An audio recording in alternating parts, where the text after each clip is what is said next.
안녕하십니까. 네, 정동익개법인의 정산본부장 맡고 있는 최정길 본부장입니다. 이번 시간에는 여러분들한테 그 25년도 4월 달에 국가연구개발 혁신법 매뉴얼이 새로 나왔습니다. 예, 상반기에 그 작년 하반기하고 상반기에 연구개발비 사용 기준이 개정이 되면서 거기에 맞춰서 매뉴얼이 그 새로 나왔는데 새로 나온 매뉴얼을 제가 쭉 한번 검토를 했는데 여러분들이 좀 알아야 될 사항들이 상당히 많이 반영이 됐습니다. 예를 들어서 뭐 Q&A가 신설된 경우도 있고 그 다음에 그 현장에서 사전에 제도 개선 사항을 조사하면서 실무를 하시는 분들에 대한 건의사항도 많이 반영이 되고, 그리고 사용 기준에 맞게끔 매뉴얼에 뭐 문구를 수정한다든가 아니면 좀 가독성을 높인다든가 하면서 매뉴얼에 대한 편제가 좀 많이 바뀌어서 그 매뉴얼을 보면서 뭐 전부 다 여러분들한테 설명드릴 수는 없고, 신구 대조표를 제가 검토를 해가지고 그 중에 여러분들한테 좀 도움이 될 만한 부분만 제가 발췌를 해서 오늘 여러분들한테 좀 안내를 드리고자 이 시간을 마련했습니다. 어, 그 제가 만든 이 자료는 그 매뉴얼이 개정되면서 신구 대조표가 나왔는데 그 신구 대조표의 형식을 그대로 캡처를 해가지고 슬라이드에다 옮긴 겁니다.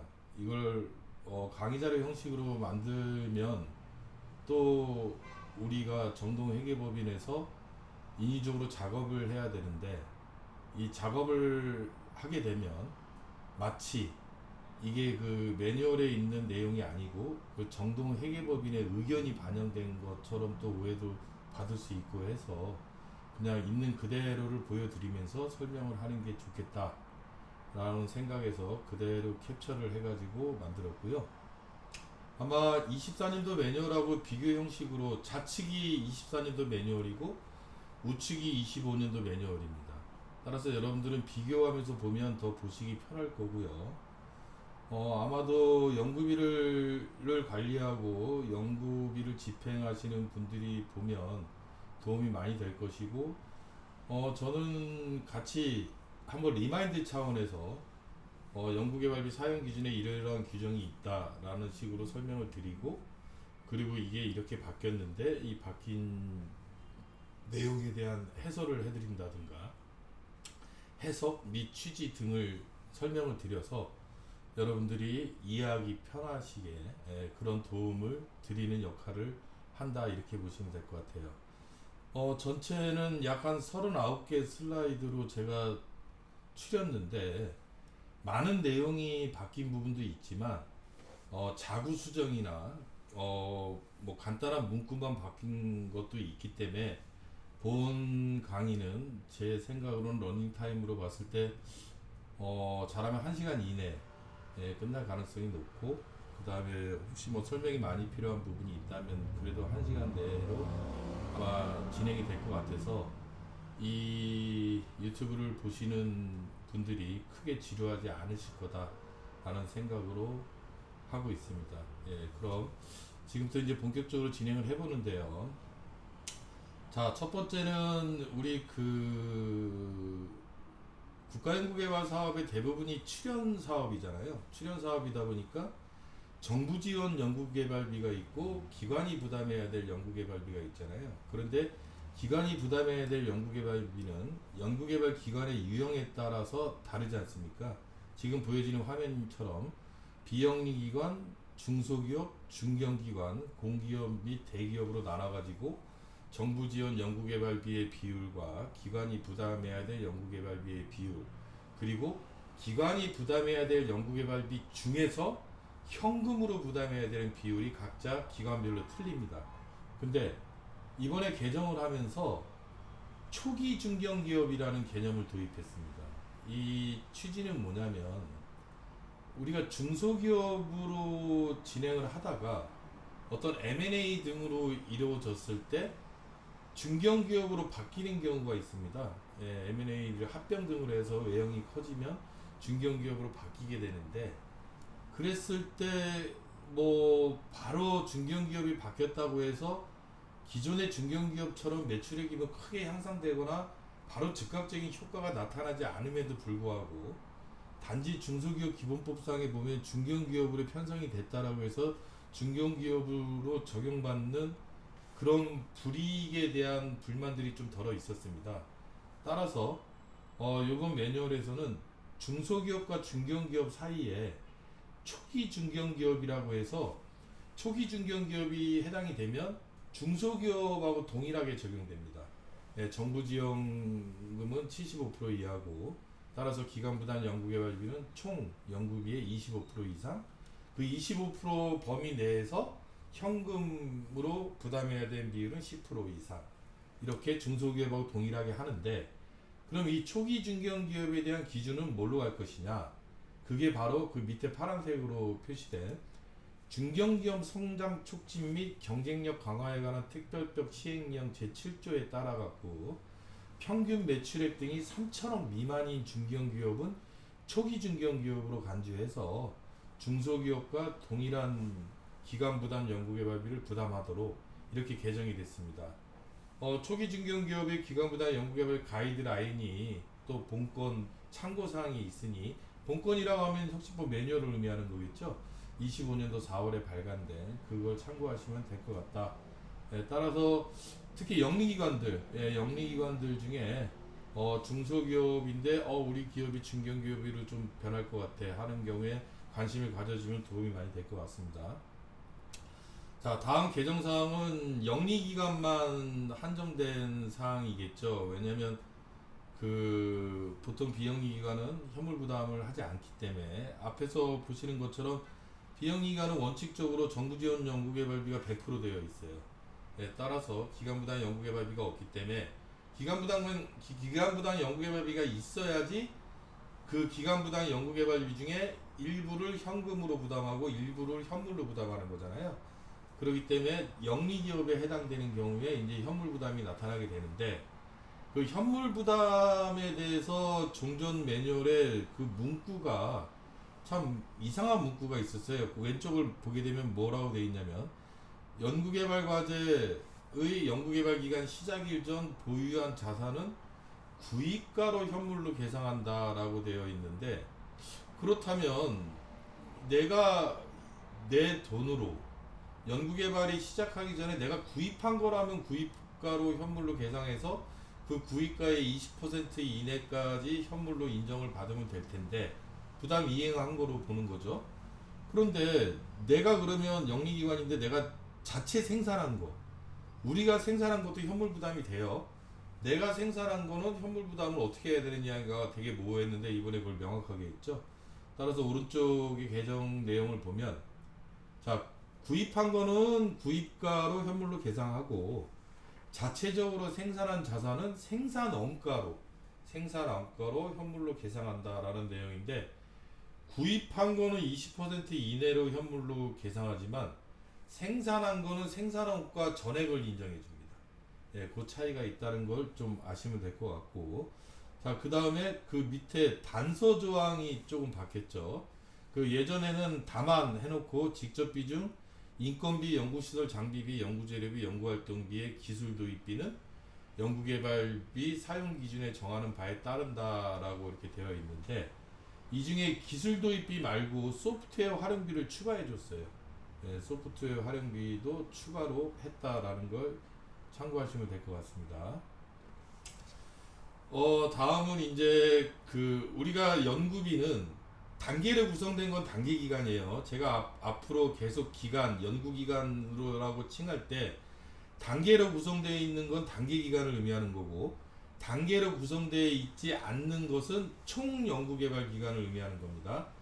예, 연차를 의미하는 게 아니니까 그 부분은 이제 두 번 얘기 안 할게요. 따라서 우리가 연구비는 연구기간 내에 사용하는 게 원칙으로 하도록 규정이 되어 있죠. 그리고 특정한 경우에 연구개발 기간 종료 이후 언제까지? 사업비 사용실적 보고일까지. 사업비 사용실적 보고일은 연구기간 종료 이후에 3개월 이내에 보고하도록 하는 원칙을 가지고 있는데, 이 연구개발비 사용기준에 3개월 이내라고 표현을 했기 때문에 각 전문기관별로 본인들의 추구하는 사업의 취지와 목적에 따라서 전문기관별로 3개월 이내에 다르게 정할 수도 있습니다. 뭐 어떤 기관은 2개월 이내로 하는 경우도 있고, 어떤 기관은 그냥 혁신법 연구개발비 사용기준에 따라서 그냥 3개월까지 3개월 이내 이렇게 되어 있는데, 그렇게 해서 특정 지금 당구장 표시로 되어 있는 그런 비용들은 그 사업비 사용 실적 보고를 할 때까지 집행이 가능하도록 예외 조항으로 규정이 되어 있죠. 그런데 그 예외 조항에 몇 가지를 추가시킨 겁니다.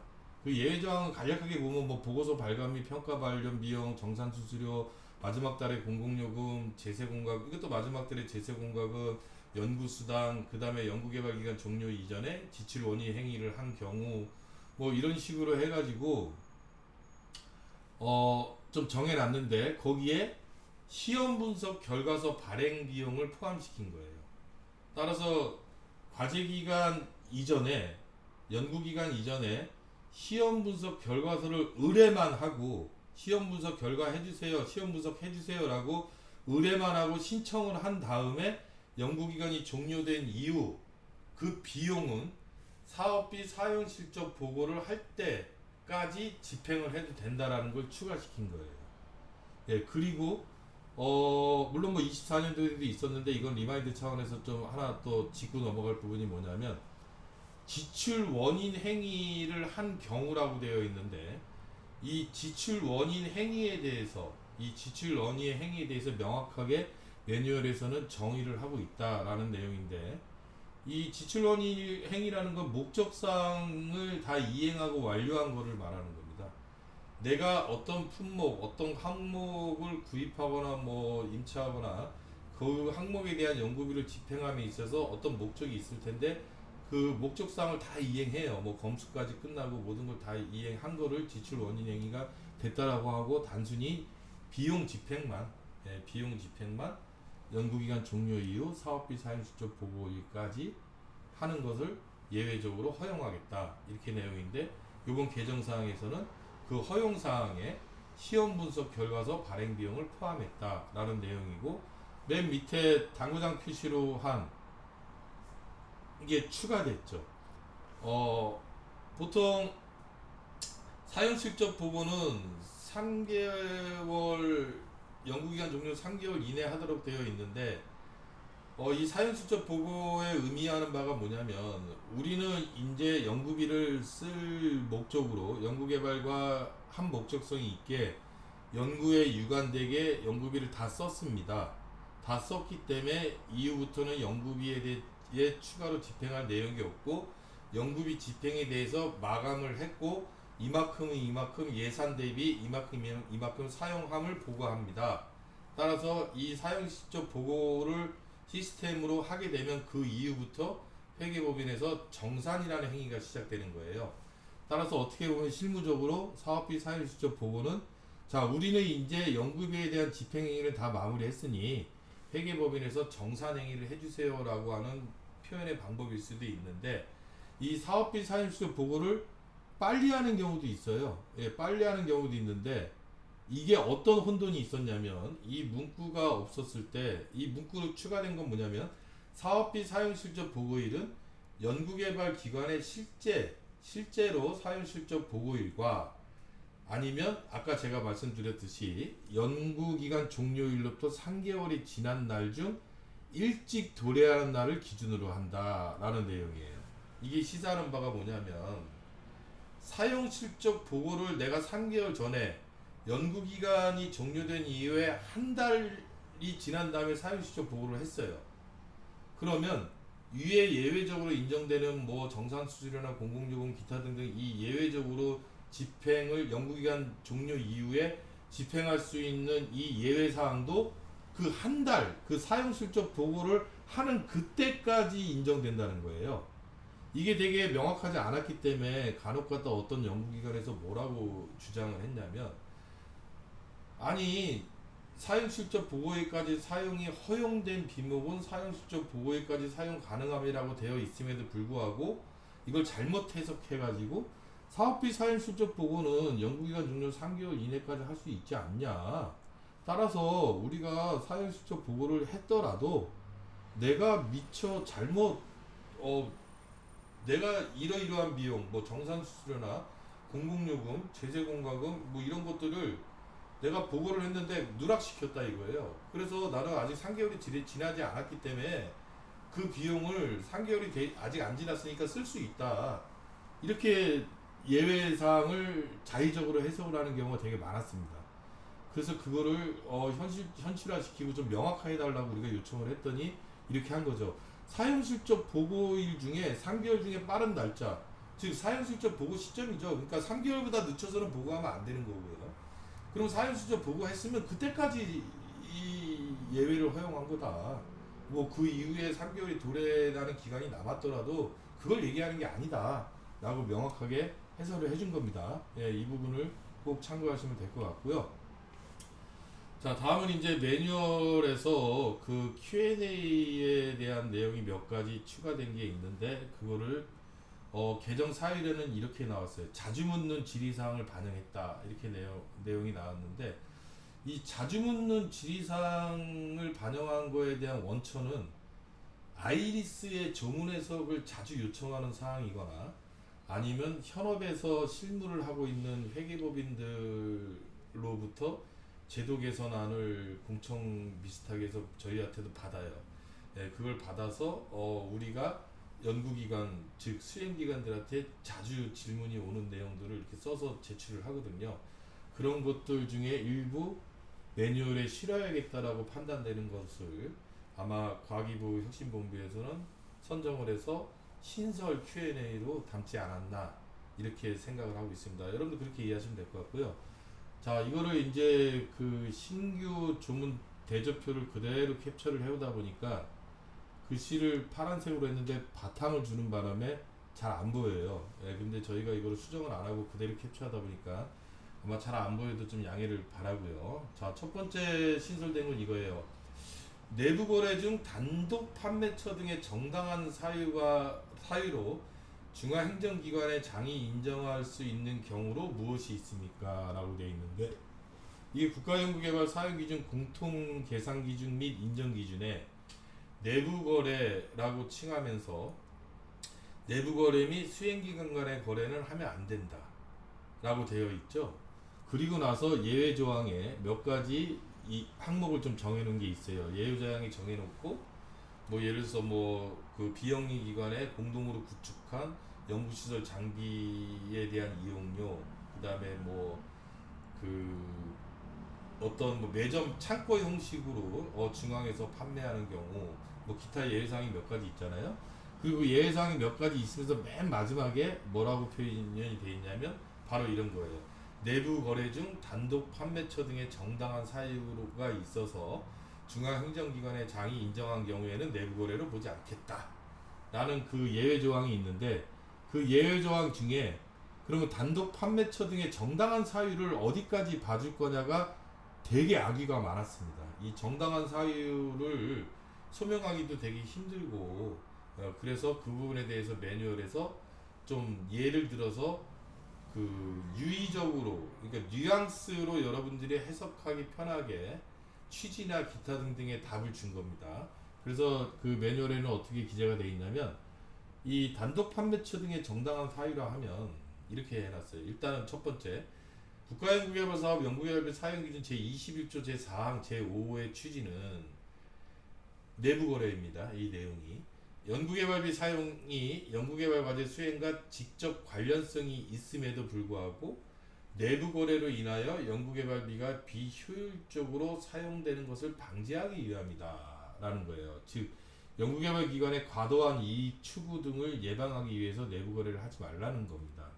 그러니까 연구개발비로 쓰라고 했는데 그 거래를 하게 되면 또 이익이 창출된다 하겠죠.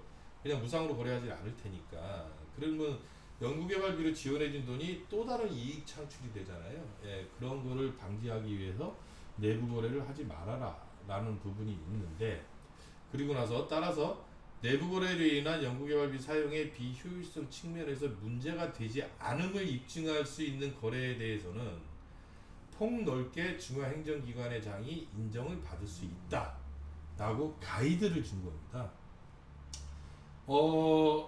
이게 뭐냐면 실무적으로 전문기관, 보통은 이제 중앙행정기관의 장으로부터 위임을 받죠. 전문기관이 대신 위임을 받아서 중앙행정기관의 장이 승인사항이나 인정사항은 전문기관이 위임받아서 전문기관이 대신 하는데, 이 전문기관에서도 되게 모호한 게 바로 이 부분이었습니다. 단독 판매처 등의 정당한 사유를 전문기관에서 도대체 어떻게 판단해서 이거를 인정해줘야 되느냐. 뭐 간사님들이나 전문기관에서 이 부분에 대해서 저한테 되게 많이 질의를 했었고, 실무적으로 이거를 어떻게 인정해줘야 될지 되게 애매모호했었는데, 매뉴얼에서는 이제 취지부터 나오는 거죠. 취지가 연구개발비를 비효율적으로 사용하는 것을 과도한 이익 추구 등의 행위 등을 예방하고자 이런 규정을 만든 거니까, 그러면서 따라서라고 얘기해서 이 비효율성 측면에서 전혀 문제가 없다. 문제가 없는 내부 거래라면 이거는 그냥 비록 내부 거래를 했었어도 중앙행정기관의 장이 봤을 때, 전문기관에서 봤을 때 전혀 비효율적이지 않고 오히려 더 효율적인 측면이 더 크다 라고 한다면 인정을 해줘라 라는 가이드를 준 건데, 그러면서 아예 예시를 주죠. 또한 단독 판매처 등의 정당한 사유에 대한 예시로는 바로 예시를 줘요. 이 예시는 여러분들 이거 좀 주의해야 됩니다. 이건 예시 항목이에요. 예시 항목이니까 예를 들어서 이러이러한 것들이 예가 될 수 있다. 근데 이것만이 아니에요. 이게 열거 항목이 아닙니다. 열거 항목이면은 여기에 해당되는 것만 인정이 될 수 있는 건데, 예시 항목은 그 위에 있는 취지에 대해서 이러이러한 거를 예시로 몇 가지 들어준 거니까, 중요한 거는 뭐냐면 그 위에서 설명한 그 취지와 뉘앙스가 대전제고, 그게 중요한 거고, 그런 것들을 예를 들면 이런 것들도 예를 들어줄 수 있어 라고 몇 가지 예시를 준 건데, 이걸 마치 열거로 해석하시면 안 돼요.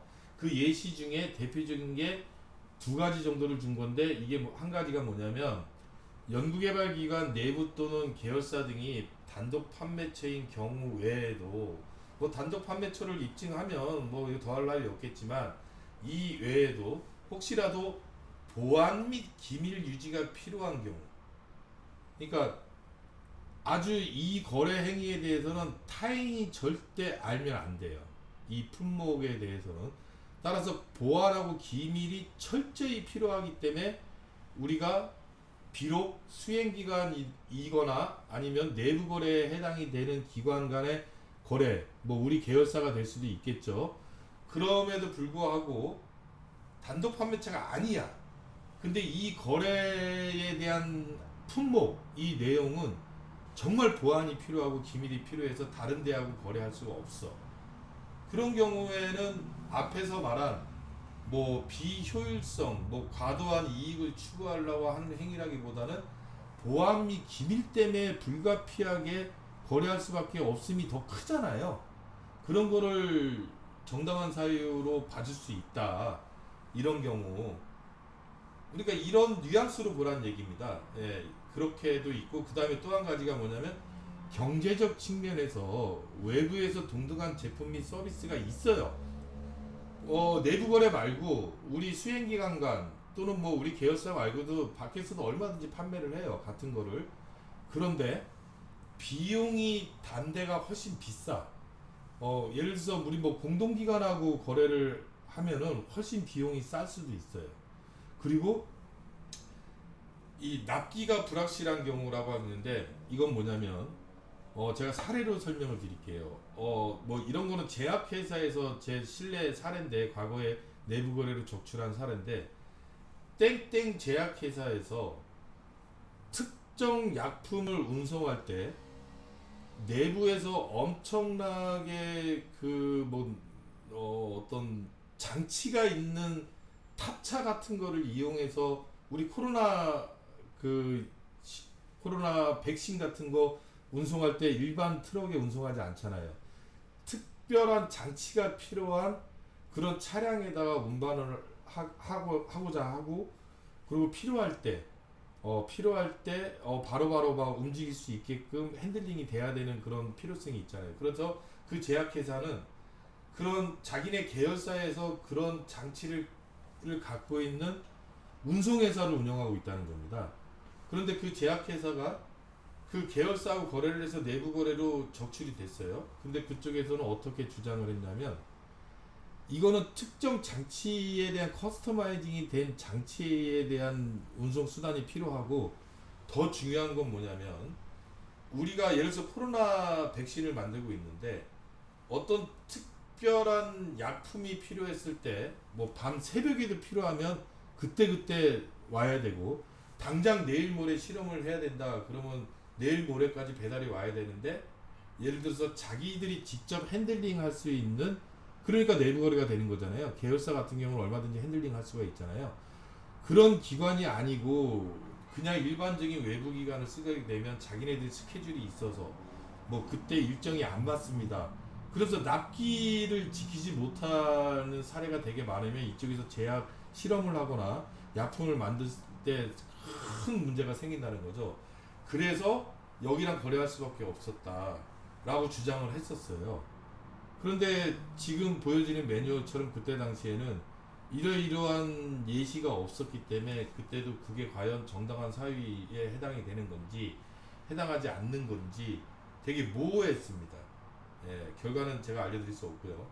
되게 모호했었는데, 그래서 아예 이번 매뉴얼에서는 이렇게 기준으로 우리가 규정화시킨 취지가 무엇이고 그 취지에 부합되지 않는, 즉 비효율성을 예방하고자 하는 건데 비효율적이지 않는 거래라면 그거는 중앙행정기관 즉 전문기관이 판단을 해서 인정을 해줘, 폭넓게 인정을 해줘도 된다라는 가이드를 준 거고, 거기에 대한 예시가 바로 보안 및 기밀, 그 다음에 효율성, 가격 측면이나 아니면 연구개발에 있어서 이렇게 거래하는 게 훨씬 효율적이다.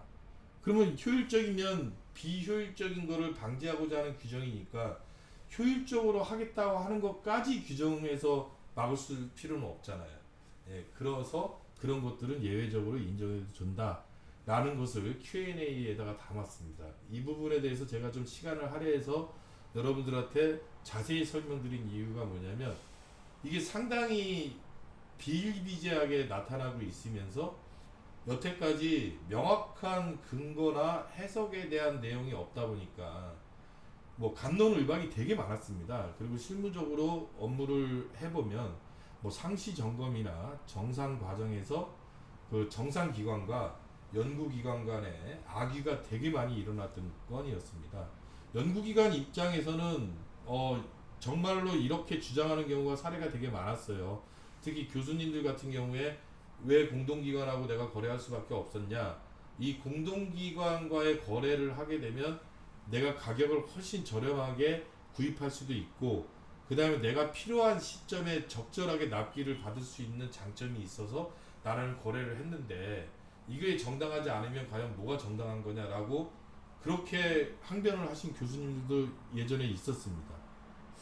근데 거기에 대한 명확한 가이드가 없었기에 그거에 대해서 물론 인정을 해준 전문기관도 있었고, 그거는 정당한 사유로 보지 않겠습니다. 뭐 그 이유는 뭐냐면, 그렇든 간에 외부에도 충분히 있었으면 그래도 외부랑 그 거래를 하셨어야죠 라고 하시면서 불인정 처분 낸 사례도 있었어요. 예. 그러나 이제 지금부터는 우리 25년도에 새로 발간된 매뉴얼에서 이렇게 가이드를 줬으니까 이 가이드의 뉘앙스와 취지를 보고 아마 전문기관에서 간사님들이 아주 폭넓게 해석을 해가지고 앞으로는 연구기관이 좀 더 폭넓게 사용할 수 있지 않겠느냐. 예, 비효율적인 그런 그 잘못된 부분을 내가 의도적으로 하고 오는 것이 아니라면, 그게 아니라면 폭넓게 인정될 수 있는 부분이 많아졌다 라는 내용이 될 수 있겠고요. 자, 그 다음에 이제 부가가치세 부분인데 이 부가가치세 부분에 대해서 아예 이번 매뉴얼에서는 질의응답에다 실었어요. 예, 실어가지고 명확하게 좀 했네요. 그게 뭐냐면 하도 많이 물어봐서 그런 것 같아요. 내용인즉슨 연구개발과제 수행과 관련하여 어떤 경우에 부가가치세 납부 의무가 발생하는지요? 라고 되어 있습니다. 일단 주간 연구개발 기관이 그러니까 주간 연구개발 기관이더라도 영리기관에 해당이 되면 환급 가능한 부가가치세는 연구비를 쓰면 안 되는 거죠. 그런데 위탁 연구개발 과제에서는 위탁 연구개발 혁신법에서는 위탁 연구개발 과제를 과세고려로 보니까 위탁 연구개발 기관이 비록 비영리기관에 해당이 되더라도 이 부가세 부분이 발생이 된다라는 내용을 해주는 겁니다. 그러면서 그 이유가 혁신법에서는 위탁연구개발기관이 창출한 연구개발 성과물을 주간연구개발기관이 소유하는 것을 원칙으로 합니다.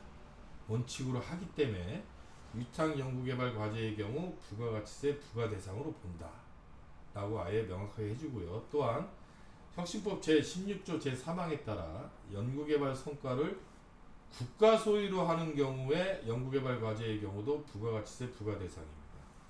뭐 이거는 주로 어디에서 많이 나오냐면 국방과제 하시는 쪽에서 많이 나와요. 뭐 국방과학연구소가 가장 대표적이죠. 아니면 국방기술진흥연구소 크리티라고 하는데 그런데 이제 국방과제 기술품질연구원이나 이런 과제를 하시는 경우는 보통 이제 국방과제를 한다고 우리가 표현을 하는데 그런 과제들 같은 경우는 그 대부분이 성과물이 연구개발 성과물이 국가로 소유됩니다. 그러면 그런 아까 제가 말씀드린 국방과학연구소 과제에서 협약을 하실 때 밑에 단서 조항에 있는 부가세법 시행규칙의 제32조에 따라서 새로운 학습 또는 신기술로 인정을 받아서 면세 적용으로 인정받는 과제가 아니라면 그런 과제가 아니라면 위탁 과제가 아니더라도 두 번째 카테고리 설명드리는 거예요. 국방 과제를 하는 경우에 즉 연구개발 성과물이 국가로 소유되는 경우에는 비록 위탁 과제가 아니더라도 부가세법 시행규칙 32조에 따라 면세 적용 받는 과제가 아니라면 부가가치세 부과 대상이 되기 때문에 연구비를 지원받으면서 예를 들어서 국방과학연구소로부터 연구비를 지원받으면서 전자세금 계산서를 발행해야 되는 겁니다.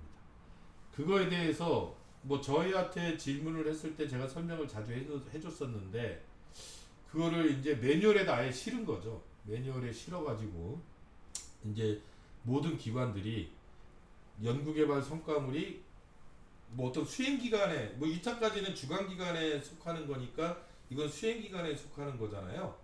그래서 위탁과제로 한정하잖아요. 이 과세거래를. 근데 연구개발 성과물이 국가로 소유되는 경우에는 위탁과제로 한정하는 게 아니라 주관기관도 해당이 되는 겁니다. 예, 국가에서 지원받을 때 바로 해당이 되는 거죠. 과세거래가 돼버리는 거예요. 예, 그게 차이점이 있다라는 걸 말씀드립니다.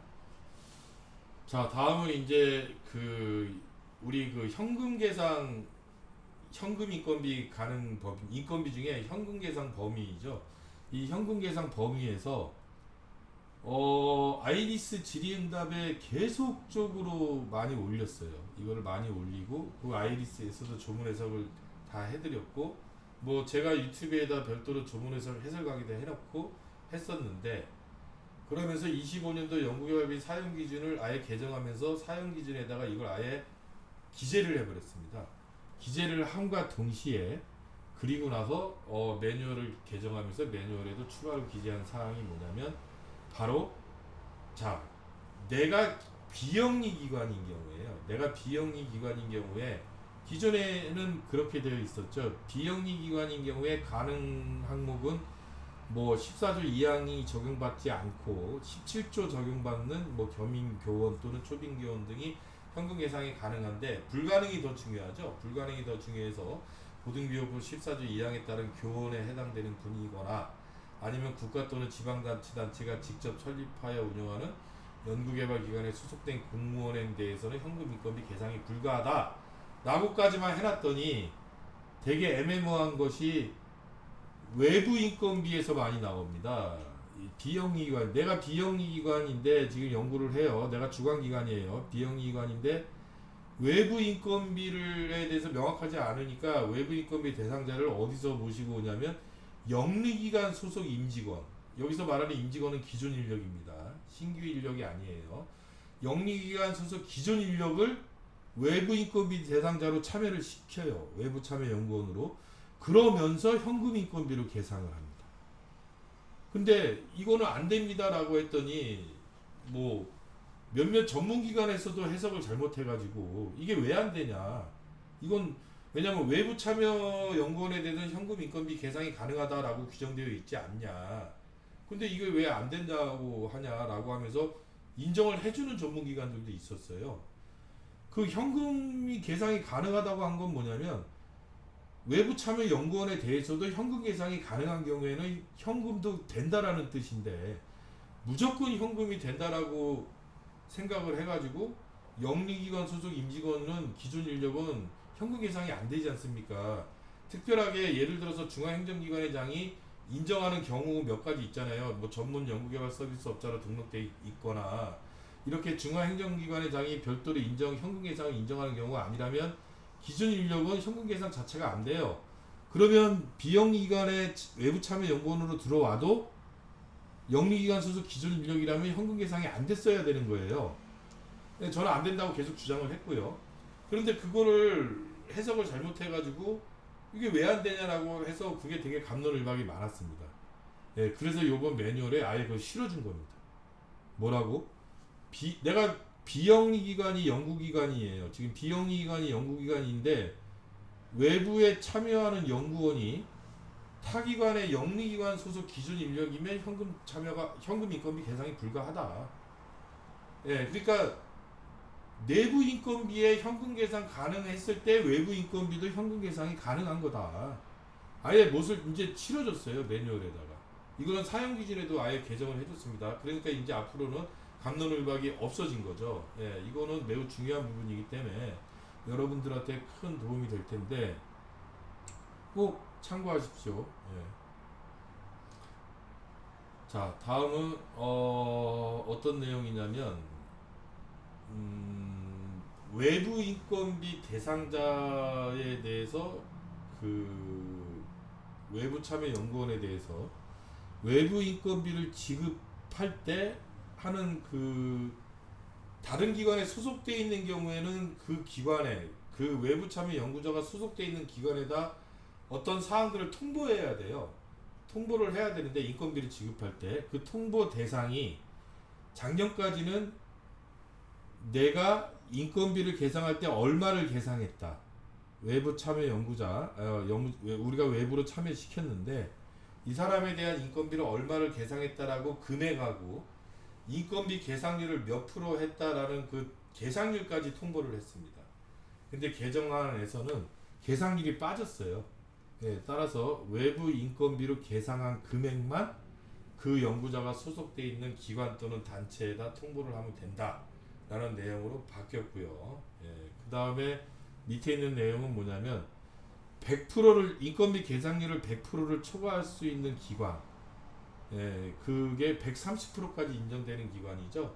근데 그것을 전문 생산 기술 연구소가를 추가시켰다. 기존에는 정부 출연 연구기관에만 대상이 됐었는데 전문 생산 기술 연구소까지 추가해서 정부 출연 연구기관 및 전문 생산 기술 연구소장은 정규직 직원별로 계상한 인건비합과 실제 지급한 인건비합의 차액이 출연금 인건비를 초과할 아니로 100% 얘기하는 겁니다. 예. 네, 그 얘기인데 그거를 추가시켰다라고 이해하면 될 것 같고요.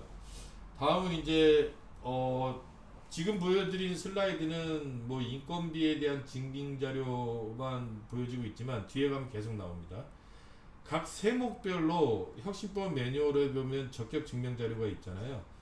그 적격 증명 자료의 표현이 되게 모호했습니다.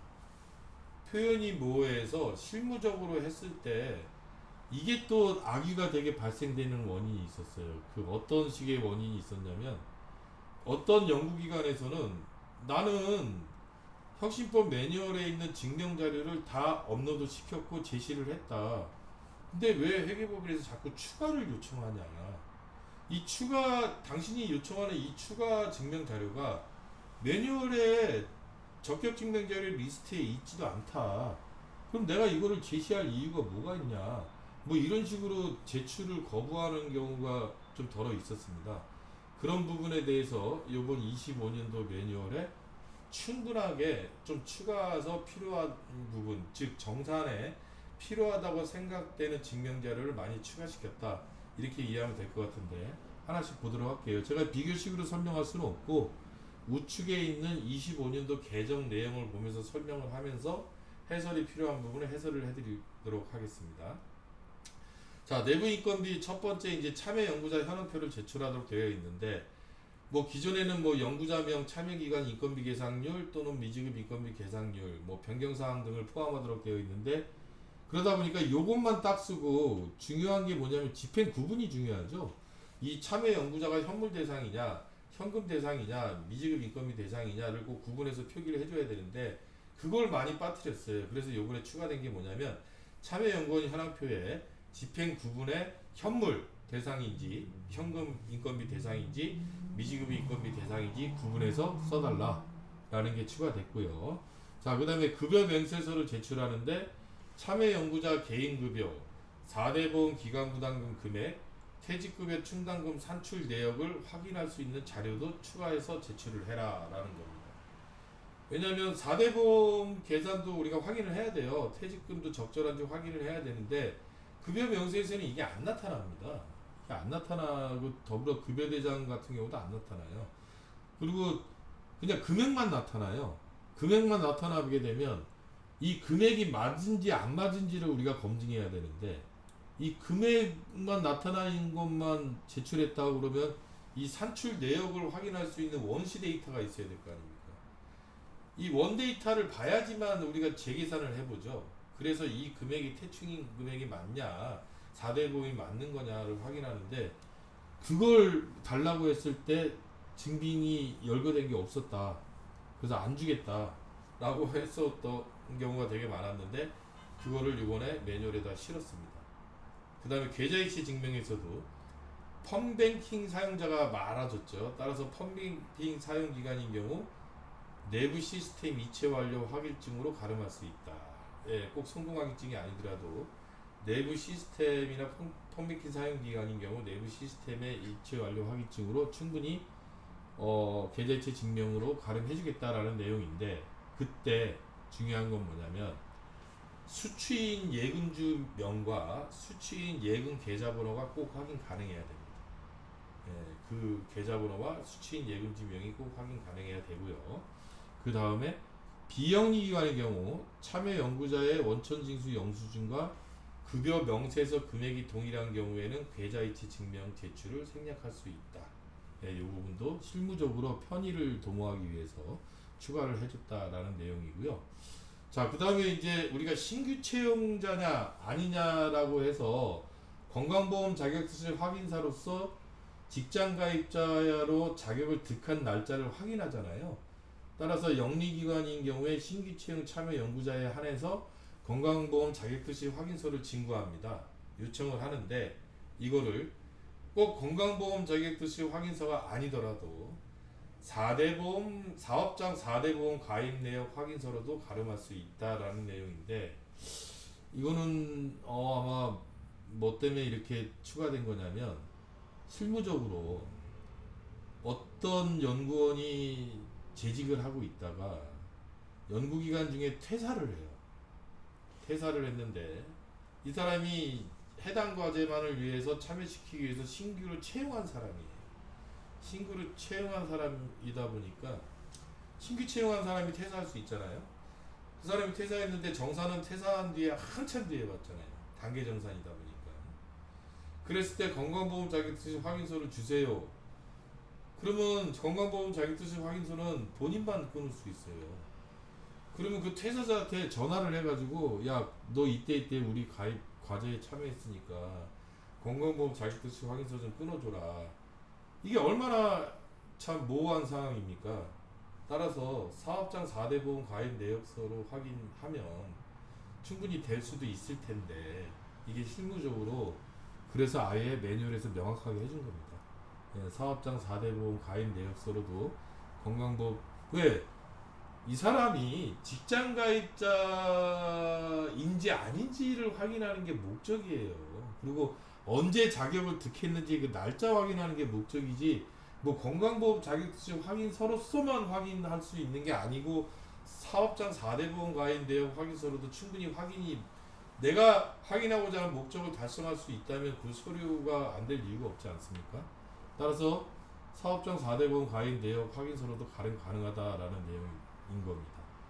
그 다음에 이제 그 기존의 겸직과 관련해서 뭐 근로계약서 원 소속 기관의 겸직 승인 관련 서류만 물어봤는데 여기 몇 가지 좀 추가를 시킨 게 뭐냐면 겸직 기관의 급여 명세서 및 건강보험 자격 득실 확인서를 변경했습니다.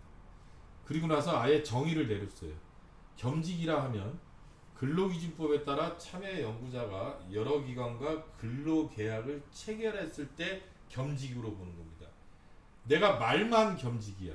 내가 A 기관하고는 체결을 했는데 B 기관은 내가 그냥 거기 가끔씩 가고 뭐 출근을 해도 뭐 출근한다고 칠게요. 근데 근로계약이 체결이 안 돼 있어요. 그럼 이건 겸직이 아닌 겁니다.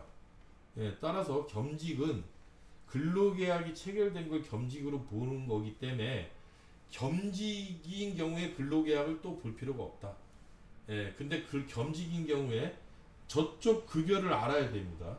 왜냐하면 원 소속 기관의 급여가 얼마고 그 원 소속 기관에서 급여를 받고 있는 경우에 겸직인 경우에 이쪽 기관에 의해서 외부 인건비 못 쓰는 경우가 생길 수 있어요. 그런 규정이 있을 수 있고, 그 다음에 겸직인 경우에는 인건비 계상료를 산출할 때 양 기관의 급여액을 합산해서 분모로 놓죠. 그리고 해당 과제의 현금 인건비 계산 금액을 비율로 산정해서 인건비 계상료를 하고 분모에 들어갈 때 겸직인 경우에 양쪽 기관의 급여가 다 들어갑니다. 그러니까 급여 명세서를 알아야 돼요. 그래서 그 근로계약서에는 급여가 안 들어가는 경우도 있습니다. 더러는. 따라서 급여 명세서를 현실적으로 추가시켰다라는 내용이 될 수 있겠고, 자 외부 인건비에서는 증빙상에 외부 참여 연구자 소속 기관장 확인서가 타기관 소속이라면 프리랜서가 아니고 타기관 소속이라면 외부 참여 연구자 소속 기관장 확인서가 필수 증빙인데 자 거기에 당구장 표시로 이제 몇 가지 좀 추가합니다. 해당 참여하는 과제의 기본 정보, 연구자 기본 정보, 참여 기간, 월, 연 인건비 계산 금액, 과제 참여 승인에 대한 내용이 포함되어야 한다고 구체적으로 했어요. 제가 강의할 때는 외부 기관장 확인서는 어떠한 내용 정보가 들어가야 됩니다라고 강의를 많이 해드렸죠. 근데 저한테 강의 안 들으신 분들은 모르죠. 그 외부 기관장 확인서에 뭘 넣어야 되는지. 따라서 매뉴얼에 외부 기관장 확인서에 들어갈 상황들을 다 기재해 줬다. 이렇게 이해하시면 될 것 같고 앞으로 외부 기관장 확인서에는 이러이러한 내용들이 있어야 되는 겁니다. 그리고 나서 프리랜서 및 개인 사업자인 경우에는 과제 참여 계약서. 그 다음에 그 외부 인건비, 그 다음에 급여 명세서는 타기관 소속되어 있는 경우는 급여 명세서, 그 기관에서 받는 급여 명세서, 그리고 프리랜서 및 개인 사업자인 경우에는 기타 소득 또는 사업 소득으로 한 원천징수 영수증. 원천징수라고 했는데 실무적으로는 원천징수 영수증입니다. 원천징수 영수증을 추가로 했으니까 이것도 요청하시면 이제 응해야 된다라는 거고요. 자, 연구 근접 지원 인력 인건비. 연구 근접 지원 인력 인건비라고 표현했으면 비영리 기관만 해당이 되죠. 비영리 기관은 연구 근접 지원 인력 인건비라고 해서 그 인건비로 계상을 하잖아요. 연구비 행정하시는 분들. 그럼 영리 기관은요. 영리 기관은 연구 근접 지원 인력이라고 안 해요. 연구 지원 인력이라고 해요. 연구 지원 인력. 그래서 연구지원비, 간접비의 연구지원비 항목에 연구지원 인력에 대한 인건비를 쓰도록 되어 있는데 연구 근접지원 인력이라고 하면 비영리기관에서 행정을 보시는 분들을 의미하는 거고 영리기관의 연구 근접지원이라고 안 합니다. 따라서 연구 근접지원 인력의 인건비가 인건비를 쓸 수 있는 거고 연구 지원 인력은 간접비로 써야 돼요. 그분들은 연구 근접 지원이라고 표현 안 해요. 연구 지원 인력입니다. 혼돈하시면 안 됩니다. 따라서 연구 근접 지원 인력 인건비, 특히 랩에서 참여 연구원으로 참여하지는 않는데 연구비 행정을 관리하시는 분들이 주로 연구 근접 지원 인력으로 많이 하시는데, 현황표, 뭐 급여 명세서 계좌이체 증명은 똑같아요. 예, 그런데 추가됐습니다. 재직증명서 또는 인사이동 문서, 뭐 혹시 내부에서 파견됐거나 했을 때 연구 근접 지원 인력의 소속 부서를 확인할 수 있는 자료가 필요하다라는 겁니다.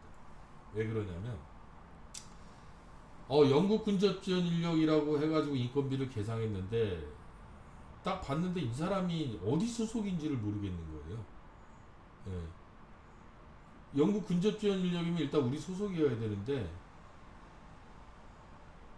그리고 나서 나중에 확인해 보니까 이런 경우가 있어요. 연구 근접 지원 인력이라고 랩에서 계시는 분입니다라고 해서 나중에 소속을 확인할 수 있는 서류를 확인해 보니까 다른 부서예요. 다른 부서. 다른 부서.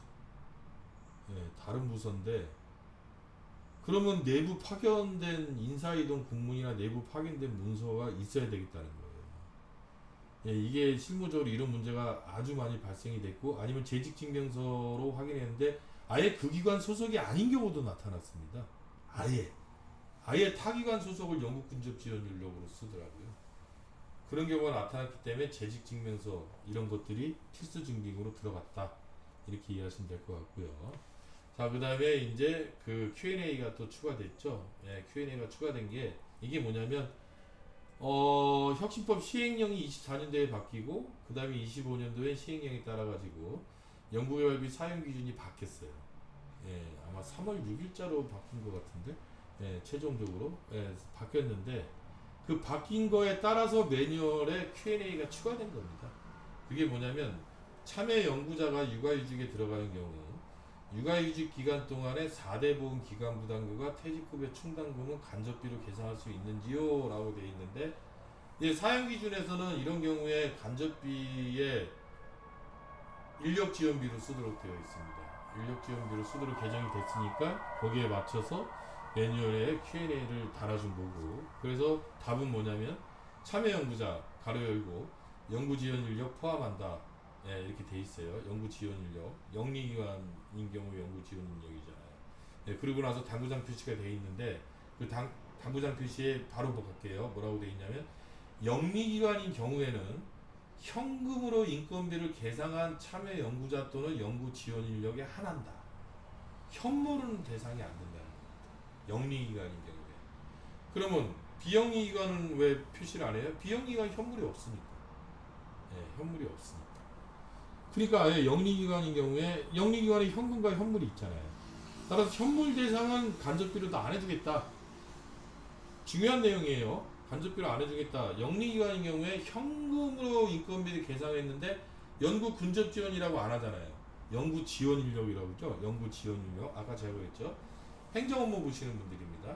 참여 연구자는 참여 연구자로 등록하신 분들이고, 따라서 현금으로 계상한 참여 연구자 또는 연구 지원 인력에 그 분들이 육아휴직이 들어갔을 때 육아휴직 기간 동안 4대 보험 기간 부담과 그 퇴직급여, 그 기간 동안 퇴직급여 충당금을 적립해야 되는데, 이건 간접비에 연구지원비, 인력지원비, 그 다음에 성과령지원비 이렇게 있잖아요. 그 중에 인력지원비 항목으로 쓰는 겁니다. 인건비 아니에요. 연구활동비도 아니고요. 간접비로 쓰라고 되는 거로 했는데, 사용기준에는 이 당구장 표시가 명확하지 않았어요. 근데 이 매뉴얼에 명확하게 해줬네요. 영리기관의 현물은 대상이 안 된다. 현금으로 인건비를 계상한 참여 연구자 또는 연구지원 인력, 참여 연구자 중에서는 현물 부담하는 경우도 있습니다. 따라서 이 현금 대상만 간접비로 인력지원비로 해주겠다라고 해놓고, 그 다음에 이제 저게 나오죠. 언제부터 시행 가능하냐? 이거는 시행령 시행일인 이후, 즉 2024년 12월 31일 이후에 육아휴직 기간 동안, 즉 2025년부터 적용 가능한 겁니다. 간접비로. 그 전에는 안 되죠. 소급 적용이 안 되니까. 예, 그래서 아예 달아놨네요. 예, 경과 규정을. 그래서 다만 개정사항이 반영된 혁신법 시행령 시행일 이후에 육아휴직 기간 동안에 대해서만 계산 가능하다. 예, 그 전에는 안 됩니다. 예, 소급해서도 안 되고요. 예, 이해하시면 되죠? 예. 자, 다음은 이제 아예 그냥 그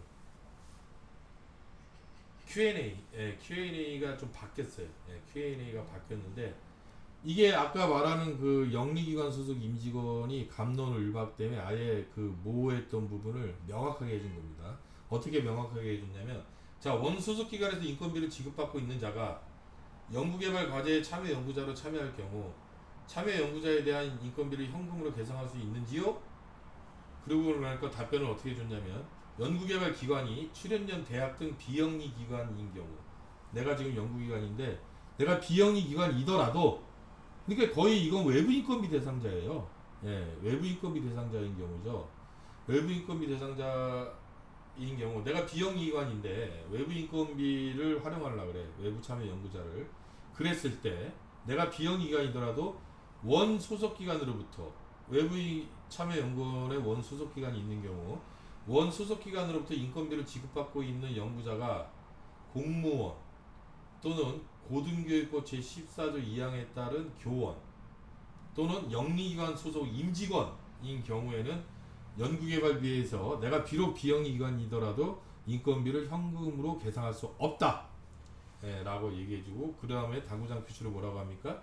영리기관 임직원이 겸직 승인을 받아 대학의 비전임교원, 외부 참여 연구자 등의 신분으로 비영리기관의 연구개발 과제에 참여하는 경우를 의미한다. 아예 그냥 정의를 해줬어요. 예, 이게 외부 인건비 아닙니까? 영리기관 소속인 경우에. 이런 경우에 안 된다는 겁니다. 예. 아예 명확하게 해줬죠. 이제 감론을박이 없어졌어요. 그리고 두 번째 답은 영리기관의 연구개발기관이 영리기관인 경우에는 중앙행정기관의장이 인건비 현금 계상이 필요하다고 인정하는 참여 연구자에 한하여 인건비를 현금으로 계상할 수 있다. 뭐 이거는 마찬가지고요. 네, 그래서 아예 그래서 비영리기관인 경우에 외부 인건비 대상자가 명확하지 않아가지고 막 영리기관에 소속돼 있는 대표자 막 그런 분들을 외부 참여 연구원으로 참여시켜서 막 현금 인건비를 계상하고 이런 경우가 되게 비일비재했습니다. 물론 그 단서 조항이 있죠. 영리기관 소속 임직원의 기존 인력을 의미하는 겁니다. 신규 채용한 경우 현금 인건비가 가능하니까 가능해요. 그리고 단서 조항에 따라서 중앙행정기관회장이 별도로 또 현금 인건비를 인정해줘. 기존 인력임에도 불구하고 그런 경우에 가능한 겁니다. 그런데 한 발짝 더 들어가 볼게요. 여기에는 없는데 아이리스 조문 해석에 또 어떤 게 있냐면, 이걸 이용해서 어떤 거를 내가 추가로 해설 강의를 해드렸어요. 저희 유튜브 채널 들어오면 있는데 내가 여기서 추가로 또 설명드리는 게 뭐가 있냐면, 여기 분명히 이렇게 돼 있죠. 원 소속기관에서 인건비를 지급받고 있는 자가, 그러면 원 소속기관에서 영리기관 소속 임직원인데 인건비를 지급받고 있지 않으면 이렇게 되면 어떻게 돼요? 이거 겸직 교수님이 이런 경우 되게 많아요. 대학의 교수님이신데 내가 스타트업 기업을 하나 차렸어. 근데 그게 스타트업 기업이고 내가 거기 대표야, 교수님이. 아 근데 내가 대학에서 내가 이미 인건비를 그 급여를 받고 있으니까 이 스타트업 기업이 아직 자리도 못 잡았는데 여기서 뭐 급여까지 처리하고 싶진 않아. 그래서 이 기업에서는 영리기관인데 내가 급여를 안 받아. 인건비를 그냥 아예 지급받지 않을래. 이런 경우 되게 많잖아요. 그런 경우에 기존 인력이기 때문에 이 현금으로 계상할 수 없을까요? 인건비를 지급받지 않으면 가능하다는 게 아이리스의 조문에서.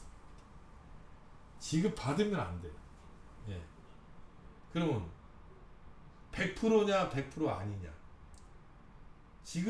지급받느냐 지급받지 않느냐를 구분했지 100% 받는다가 없어요. 표현이 원 소속기관에서 인건비를 100% 지급받고 이렇게 표현이 없기 때문에, 만약에 원 소속기관에서 인건비를 100% 지급받고라고 하면 만약에 50%만 받았으면 50%는 가능하다라고 해석이 돼야 될 텐데, 원 소속기관에서 인건비를 100% 지급받고라는 문구가 없고 그냥 인건비를 지급받고라고 돼 있기 때문에 지급받지 않는 경우가 아니라면 현금 인건비가 안 된다는 겁니다. 조금 받아도 안 돼요. 예, 100%가 아니기 때문에. 예. 참고로 말씀드리면 지금 신기하게도 연구회합이 사용기준 개정 사항하고 지금 매뉴얼 개정 사항 전부 다 제가 강의한 내용대로 다 실어주고 있습니다. 제가 강의할 때 여러분들한테 그 계속 제가 구두로 구현해서 막 설명해주고 이렇게 해석해야 됩니다 라고 하는 내용이 지금 다 반영되고 있어요. 예, 제 말을 들으셔야 돼요. 왜냐면 제가 해석할 때 취지나 대전제들을 참고해 갖고 해석을 하기 때문에 그 부분이 옳다라고 판단해서 지금 다 반영해지고 있습니다. 제가 이것도 예전부터 계속 강조를 드렸던 부분인데 이제서 이제 모든 게 명확해졌다. 예, 이런 겁니다. 예. 다음 이제 학생 인건비 관련된 증명 자료가 또 추가됐다라는 내용인데 일단은 학생 인건비는 통합관리 대상과 통합관리 비대상으로 나눠지죠. 근데 통합관리 비대상인 경우에는 이제 연구자를 학생 연구자로 추가시키고 거기다가 학적 기준급여가 있잖아요. 기준급여 뭐 180, 250만 원, 뭐 130 학사 있기 때문에 학적을 알아야 된단 말입니다. 근데 기존에 그게 없었어요. 학적이 없어서 그 학적이 추가됐습니다. 학적이 추가됐고 그 다음에 통합관리기관 대상인 경우에도 뭐 계좌이체 증명자료는 있어야 되는데 또 하나 뭐가 들어갔냐면 참여연구자 현황표가 들어갑니다. 자, 이거는 매우 중요한 부분입니다. 자, 이거는 앞으로 학생 인건비 통합관리 기간인 경우에 학생 연구자 성명, 학적, 참여기간 변경 사항이 반영된 참여 연구자 여기 하나 빠진 게 또 뭐가 있나요? 인건비 계상률도 있어야 되죠. 인건비 계상률 제가 추가하겠습니다. 이것도 얘기해야겠네요. 추가해 달라고. 학생 연구자 성명, 학적을 알아야죠. 그래야지 학사 적용을 할지, 석사 적용을 할지, 그 다음에 뭐 박사 적용을 할지 할 거 아니겠습니까? 예. 220만 원으로 받겠죠, 석사는. 예. 그 다음에 300만 원으로 받겠네요. 예, 아마 그렇게 바뀐 것 같은데. 그걸 알아야 되기 때문에 학적은 꼭 들어가야 되고, 그래서 참여 연구자 현황표가 빠지면 우린 통합관리기관입니다. 그래서 아무것도 등록 안 해? 그러면 전부 다 미입 처리가 될 겁니다. 참여 연구자 현황표가 추가됐다라는 내용을 꼭 강조드리니까 참고하시고 그 다음에 이제 Q&A가 또 추가됐네요. 이거는 해당되는 기관이 몇 개 안 되니까 제가 해설 안 해도 될 것 같고 그냥 한번 읽어보시면 될 것 같습니다. 예, 읽어보시는데 이 두 번째 두 번째 Q&A만 같이 한번 보도록 해요. 이게 의미하는 바가 큰데 이게 뭐냐면 박사후나 석사 후 그 과정이 다 끝났어요. 박사 과정이 끝났습니다. 그래서 박사 과정이 끝나서 이제 박사 후가 됐고 그 다음에 석사 과정이 끝났어요. 근데 박사 과정이 들어가지 않았어요. 그래서 박사 후나 석사 후 연구자에게 학생 인건비 지급이 가능한가요? 박사 신분이 아니야. 박사 과정이 끝나서 석사 과정이 끝나서 석사 신분이 아니야. 그랬을 때 학생 인건비 지급이 가능하냐? 그래서 답이 뭐냐면 학위를 취득하고 학위 과정이 있지 않거나 그죠? 석사를 취득한 이후에 또 다른 박사 과정이 있지 않아. 그리고 다음 학위 과정 진학이 확정되지 않아. 그러니까 석사를 끝내놓고 내가 지금 박사 과정에 들어가지는 않았지만 박사 과정이 진학이 확정됐으면은 박사 적용 받습니다. 학생 인건비 대상이 돼요. 근데 학위를 받았는데 다음 학위 과정 진학이 확정되지 않았어요. 석사를 끝낼지 박사로 갈지 아직 몰라. 확정되지 않는 박사 후 또는 석사 후 연구자는 학생 연구자가 아니므로 학생 인건비 지급이 불가하다는 겁니다. 그러면 그 사람들은 뭐 참여 연구원으로 못 쓴다고? 그런 경우에는 근로계약을 체결해서 내부 인건비를 쓰셔야 된다는 거예요. 근로계약 체결해서 내부 인건비를 쓰셔야 됩니다. 근데 아직 과정에는 들어가지 않았어. 박사 과정에는 들어가지 않았지만 박사 진학이 확정됐다? 그러면 그건 가능한 겁니다. 예, 그렇게 이해하시면 될 것 같고요. 자, 그 다음에 연구생으로 등록한 수료생을 학생 연구자로 인정하는데 뭐 이런 규정이 있어요. 고등교육도 제 시행령 50조에 따라서 학칙 내 연구생 등록 제도가 마련되지 않는 학교는 수료생에게 학생 인건비를 지급할 수 있는지요? 라고 답이 뭐냐면 고등교육부 시행령 제50조에 따른 수료 등록제 또는 이에 준하는 제도에 따라 수료생, 등록생, 수료 등록생, 수료 후 논문 지도 과정으로 학기를 등록한 과정생 등 학적 확인이 가능한 경우에는 학생 연구자로 인정되며 학생 인건비 지급이 가능하다. 근데 학적 확인이 불가능한 경우에는 근로계약을 체결하고 내부 인건비를 처리하셔라. 이 내용이고요. 나머지는 한번 읽어보시면 될 것 같고요. 자, 그 다음에 아까 말씀드렸듯이 그 혁신법 매뉴얼에는 각 세목별 증명자료가 많다 그랬는데 그 증명자료에 이제 연구시설 장비비에도 몇 가지 추가됐어요. 그러면 저는 이제 추가된 부분 위주로만 말씀드릴게요. 자, 기존에 이제 구매 의뢰서가 있었던 게 똑같고 연구개발 과제의 직접적인 관련성을 포함해서 작성해라 라고 했더니만 구매 의뢰서를 자꾸 견적서로 제출하는 경우가 많습니다. 뭐 비교 견적서나 아니면 내가 구매하고자 하는 구매처로부터 받은 견적서를 마치 구매 의뢰서 있냐. 이 견적서는 내가 공급하는 자가 이러이러한 가격으로 공급을 해줄게 라는 견적서고, 구매 의뢰서는 내가 구매하고자 하는 내가 돈을 쓰는 내가 필요하다, 이게 필요하다라고 내부 결제자한테 의뢰하는 겁니다. 이게 필요하니까 이거 구매할게요 라고 하는 게 구매 의뢰서인데 이걸 견적서로 착각해가지고 아예 그냥 명확하게 해줬어요. 그래서 구매 의뢰서는 공급자에서 받는 견적서가 아니고 내부 결제 문서를 의미하는 거다. 이거를 아예 명확하게 해줬고요. 자, 그 다음에 외자 구입인 경우에도 아예 명확하게 좀 더 보완을 했네요. 자, 외자 구매 가로열고 국외 수입일 경우 수입신고 서류, 그 다음에 가로열고 수입신고 서류라고 해놓고 뭐라고 이제 열거를 하냐면 수입통관 신청서, 계약서, 인보이스, 국외송금 확인증, 외국항 거래 내역서 등이라고 되어 있습니다. 따라서 수입신고 서류는 이러이러한 것들을 등이기 때문에 이러이러한 것들 외적으로 진짜로 수입한 건지를 확인하고자 추가적으로 필요하다고 생각되는 서류는 이 등에 들어갈 수 있다라는 내용이고, 자, 그 다음에 수입신고 서류에 대한 아예 명칭을 아예 다 줬어요. 수입통관 신청서, 계약서, 인보이스, 국외송금 확인증, 외국환 거래 내역서, 예, 이런 것들을 갖춰야 되고, 단 관세법상 수입신고가 필요 없는 물품인 경우는 배달증명 자료, 이거 제가 항상 그러죠. 운송장, 예, 운송장이고, 자, 그 다음에 지금 연구시설 장비비가 나오지만 연구 재료비도 동일합니다. 연구 재료비도 동일한데 검수 설치 완료 확인서에 갑론을박이 되게 많았는데 이 부분을 아예 매뉴얼에서 명시화 시켜줬습니다. 이거는 연구위원장 의견을 수렴해서 반영한 거예요. 이게 뭐냐면 이거는 아마 이 부분도 정상기관에서 아마 제안을 할 듯하고요. 첫 번째는 당구장 표식이 첫 번째는 정상기관에서 아마 제안을 한 것 같고, 당구장 표시 두 번째는 연구기관에서 아마 제안을 한 듯합니다. 이 검수 가로열고 설치 완료 확인서 어디까지 가능하냐. 그래서 매뉴얼에서 아예 명확하게 해줬습니다. 첫 번째, 검수 완료 확인서에는 검수 일자, 검수자, 참여 연구자 또는 연구 책임자.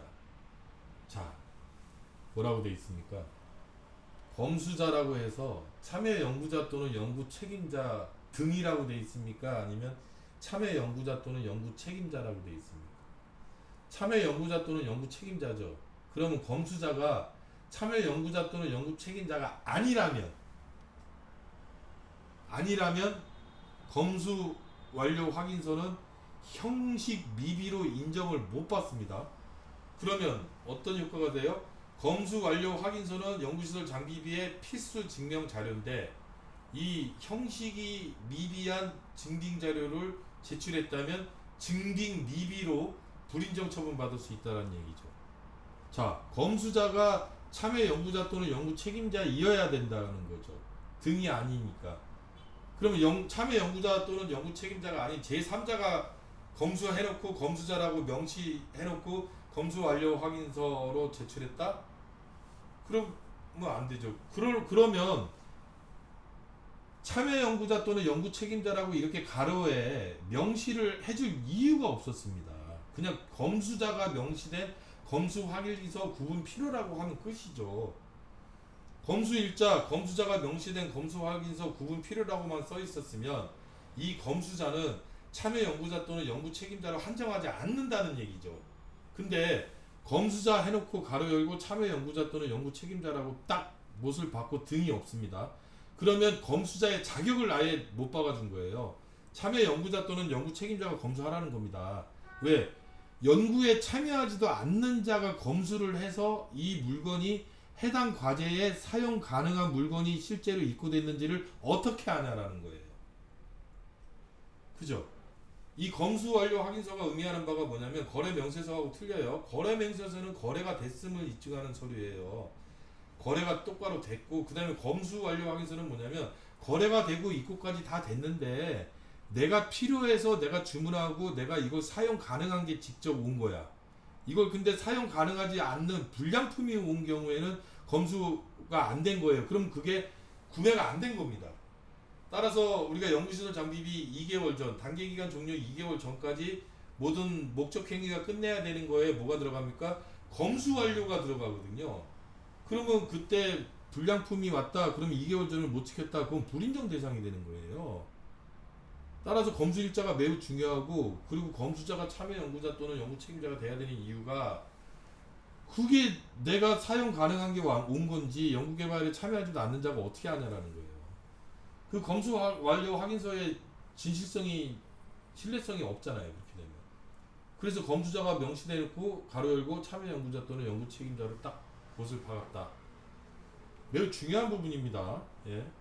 자, 그 다음에 두 번째 당구장 표시는 이제 연구기관들이 이제 주로 대학교 같은 경우 이런 경우 되게 많아요. 어떤 내용이냐면 연구개발기관의 자체 규정에 따라 구입 금액이 소액인 경우, 뭐 예전엔 뭐 300만 원인데 요즘은 트렌드가 뭐 200만 원 이하인 경우나 뭐 300만 원 이하인 경우, 예전엔 100만 원 이하였는데 좀 올라갔어요. 그래서 뭐 일정 금액 소액인 경우에는 검수 절차를 간소화합니다. 가로 열고 별도의 양식을 사용하지 않고 그냥 거래 명세서에다가 검수자가 그냥 날이라는 방법으로 검수를 가름하는 규정이 있는 기관, 대학교가 좀 있습니다. 그랬을 때 그 규정을 보여주고, 그 규정을 보여준 경우에는 검수 완료 확인서가 제출되지 않아도 그 금액 이하인 경우에 그냥 거래 명세서에다가 검수자가 그냥 날인만 해요. 사인만 하는 경우에는 그 규정 금액 이하인 경우 인정해주겠다라는 거. 근데 그 규정 이상인 경우에는 검수 완료 확인서가 있어야 되고, 초과한 경우이죠. 이하니까. 초과인 경우. 그 다음에 또 뭡니까? 규정이 아예 없어. 그런 소액에 대해서 검수 절차를 간소화한다는 규정이 없어. 그러면 검수 완료 확인서 있어야 되는 겁니다. 예. 이해되셨죠? 이게 뭐 그냥 읽어보시면 별 내용이 바뀐 게 없구나 라고 생각할 수 있는데, 제가 지금 강조한 거 검수자가 아예 명시됐다. 지금 가로 열고 참여 연구자 또는 연구 책임자 등이 없어요 지금. 예, 그 부분에 대해서 저는 그렇게 해석한다 라는 내용이고요.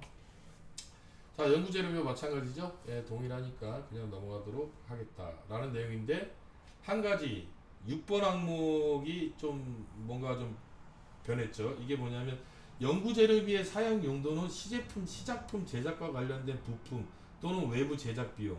이게 연구 재료비 사용 용도잖아요. 뭐 실험용이나 시험용으로 구입하는 품목 말고도. 따라서 연구 재료비는 여기서 외부 제작은 시제품 또는 시작품입니다. 시제품 또는 시작품을 외부 제작을 의뢰한 경우에 내부 기한 문서, 기존에는 어떻게 되어 있냐면 외부 제작을 의뢰한 경우 견적서 및 세금 계산서라고 되어 있기 때문에 매우 중요한 게 빠졌어요. 그 사양, 소위 말하면 시방서라 그래가지고 이 외부 제작의 제작 사양이 뭔지를 알아야 되는데, 그런 것들이 자꾸 달라 그러면 뭐 대입이라고 그러고 잘 안 줘요. 그래서 아예 여기다 실었습니다. 외부 제작을 의뢰한 경우 내부 기한 및 발주서, 그리고 가로 열고 제작 사양, 납기일 등이 포함된. 그래서 제작 사양은 뭐냐면 원재료가 뭐가 들어갔고 뭐뭐뭐뭐 들어갔다는 게 다 나와야 됩니다. 예, 왜냐면 외부 제작 비용을 버퍼링 되어 있는지를 보려면 어떤 사양으로 제작된지 알아야 될 거 아니겠어요. 예, 근데 그거를 추가로 계속 요청했더니 그런 게 없지 않았냐. 예. 내부 제작은 있는데 외부 제작에는 그런 게 기존의 매뉴얼에 적격 증명 자료에 리스트에 없었다. 그래서 외부 제작사들이 못 주겠다. 예, 그렇기 때문에 지금부터는 연구기관에서 외부 제작을 하려면 발주서라는 거 있잖아요. 거기에 사양 아예 미리 받아 놓으셔야 됩니다. 예, 시방서를 받아 놓으세요. 아예 미리 받아 놓으시고 그거 제출하지 못하겠다고 하는 데하고는 거래하시면 안 됩니다. 예, 나머지는 시설 장비비하고 동일하니까 읽어보시면 될 것 같고요. 자, 이제 지금부터 2024년 12월 1일자로 개정된 회의비에 대해서 매뉴얼이 이제 반영이 됩니다. 반영이 돼서 이제 매뉴얼에 계속적으로 반영되어 있는데, 참고로 그냥 말씀드릴게요. 이 지금 강의를 들으시는 분들은 이 회의비에 대해서 나는 좀 더 깊게 좀 알고 싶고, 그 다음에 많은 사례, 많은 케이스 바이 케이스로 이런 케이스, 저런 케이스, 저런 케이스에는 어떻게 하는 거 맞는지 그런 사례를 좀 알고 싶으면 저희 정동회계법이 유튜브 채널이나 아니면 JD support.co.kr 저희 연구비 지원 시스템을 새로 만들었죠. 저희가 따라서 그쪽으로 들어오시면 제가 유튜브로 강의해 놓은 게 있습니다. 따라서 회의비와 관련된 기준 내용을 제가 쭉 설명을 해드리고, 그 다음에 아이리스 조문의 해석 중에 그 사례 케이스 바이 케이스 그 케이스를 제가 한 10서너 가지를 추려가지고 그걸 해설 강의 해드린 게 있습니다. 예, 그걸 들어보시면 큰 도움이 될 거다라는 내용인데, 자, 이거는 뭐 개정 전하고 비교하기보다는 시행한 지가 얼마 안 됐으니까 2025년도에 매뉴얼에 실린 내용을 보면서 설명을 드리는 게 맞는 것 같습니다. 자, 연구개발기관의 장은 회의비 중 식비, 다가비 포함을 계상하여서는 아니 된다. 이건 또 뭔 말이야? 일반적으로는 안 된다. 다만 해당 연구개발기관에 소속되지 않는 자가 참여하는 회의 중 사전에 내부 결제가 완료된 회의에 대해서는 식비를 계산할 수 있다. 이게 바뀐 겁니다. 네. 자, 그리고 나서 이제 연구개발기관에 소속되지 않는 자가 참여하는, 그러면 연구개발기관의 정의와 소속되지 않는 자의 정의가 중요하죠. 따라서 연구개발기관이라고 하면 해당 연구개발기관에는 동일 법인 내에 속한 사업장도 포함하고, 자, 소속되지 않는 자는 참여 연구자가 별도로 구분된 법인에 소속되어 있더라도 연구개발 과제를 수행하는 연구개발기관의 겸직인 경우도 포함한다. 뭐 이런 경우에요. 교수님이 영리기관을 만들어 놓고 설립해 놓고 영리기관의 대표로 계시면서 나는 영리기관 소속자로서 이 회의에 참석할 거야. 그래서 영리기관은 수행기관도 아니야.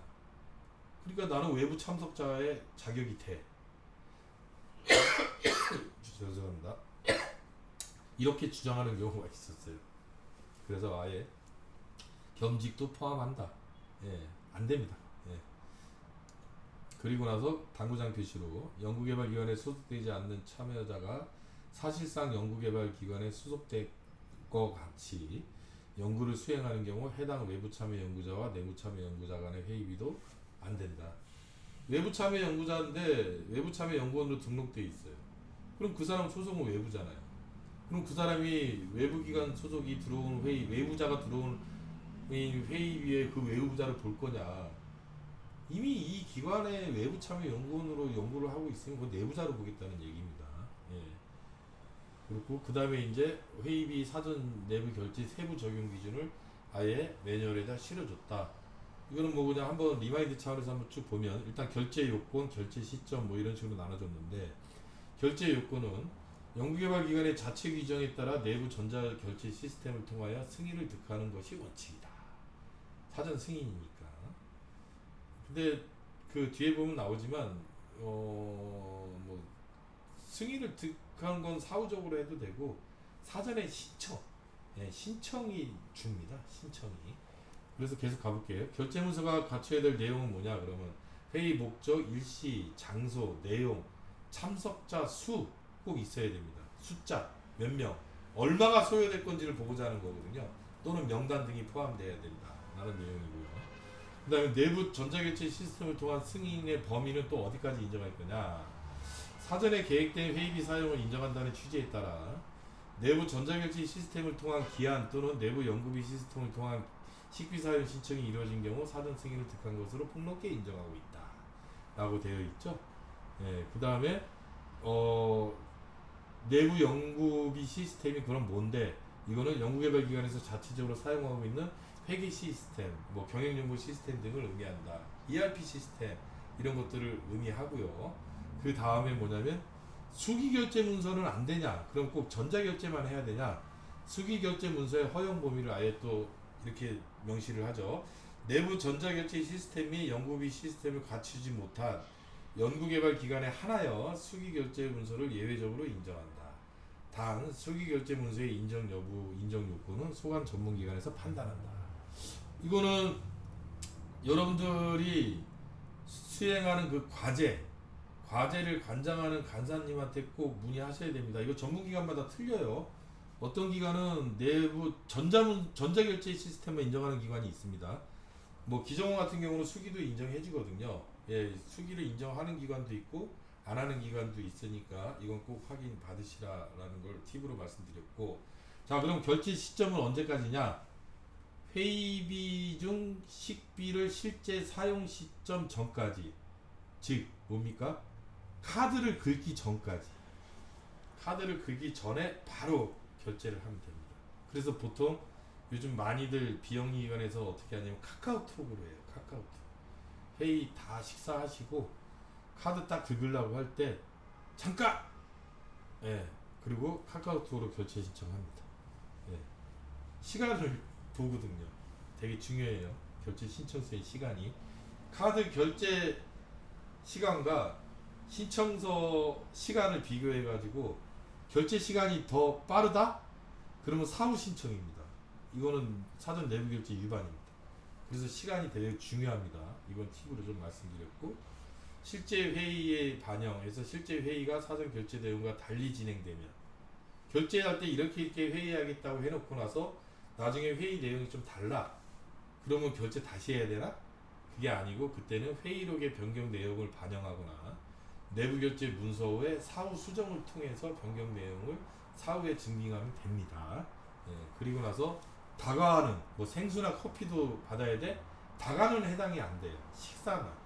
따라서 생수, 커피 등 음료에 해당되는 품목은 사전 내부 결제 대상이 아니다 라는 내용이고, 자 나머지 부분은 한번 쭉 읽어보시면 될 것 같고요.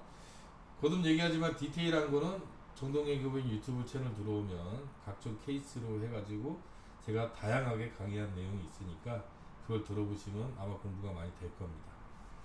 자, 다음은 이제 매뉴얼 개정사항 중에서 출장비를 예를 들면서 이제 표현했는데, 개정사유가 이제 자주 붙는 질의사항이에요. 이게 뭐냐면 이제 꼭 비단 뭐 출장비만 이게 해당이 되겠습니까? 뭐 학회 참가비도 마찬가지 아닌가요? 학회 참가비에서 학회에서 제공하는 식대, 뭐 식사를 제공하거나 숙박을 제공했을 때, 뭐 이런 것들을 의미하는 거거든요. 그랬을 때 우리가 일비식비 숙박비를 정액으로 줄 때, 그때 과연 이중계상 여부가 모호했잖아요, 규정이. 그래서 아예 매뉴얼에 심었어요. 뭐라고 했냐면 출장비를 사용할 때는 아래의 사항을 준수해야 된다라고 해놓고, 출장기 관계기관에서 식대 또는 식사를 제공하는 경우에는 출장비에서 해당 금액을 차감하고 예상해라.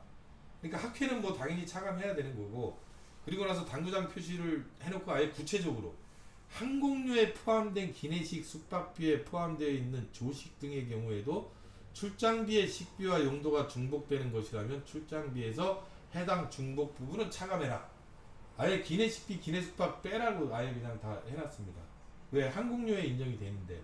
근데 여기서 숙박비는 원래 정액으로 줄 때도 1단위로 주기 때문에 기내숙박비는 하루치 빼면 되는데, 이게 또 제가 건의를 했으나 또 빠져있는 게 있네. 기내식은 식당이잖아요. 한 끼니당인데 우리가 그 정액으로 지급하는 출장비에서 식비는 하루의 식비잖아요. 하루의 식비. 그럼 기내식은 끼니인데 그거 하루치를 다 까? 동남아 같은 경우는 편도에 한 끼 주고 미주나 유럽은 편도에 2끼 주거든요. 2끼 주면은 근데 하루치 다 까? 그게 아니죠.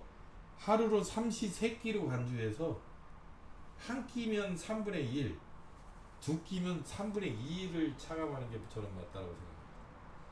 끼니도 주지 않는 경우에는 차감하면 안 되잖아요. 네. 그거는 비행기에서 안 준다는 거 뭡니까? 끼니가 아직 도래하지 않았다는 얘기고, 끼니가 도래하면 드셔야 되잖아요. 그러니까 산기로 보고 끼니에 맞게끔 하면 된다라는 걸 제가 팁으로 말씀드렸고, 아마 제가 이렇게 또 강의를 계속 하고 있는데 또 구체적으로 아마 끼니까지 또 개정되지 않겠냐라고 추정을 해봅니다. 예, 제가 또 주장을 할 테니까요. 예. 그 다음에 나머지 그냥 읽어보시면 돼요. 해외 연구자 유치 지원비인데, 해외 연구자 유치 지원비는 중앙행정기관회장의 인정을 받는 경우에만 해외 연구자 유치 지원비를 받을 수 있어요. 인정할 수 있어요. 그냥 막 인정되는 게 아니에요. 그리고 요건이 세 가지가 있어요. 뭐 연구 책임자 등과 특수관계가 아닌 경우, 뭐 북에 6촌, 목에 4촌, 인척관계가 아닌 경우, 그 다음에 6개월 이상 국내에 체류하면서 연구를 해야 되는 경우, 뭐 2, 3개월 하면서는 안 돼요. 6개월 이상, 뭐 세 가지 요건이 있는데, 그래서 다음 요건이라고 한 거거든요.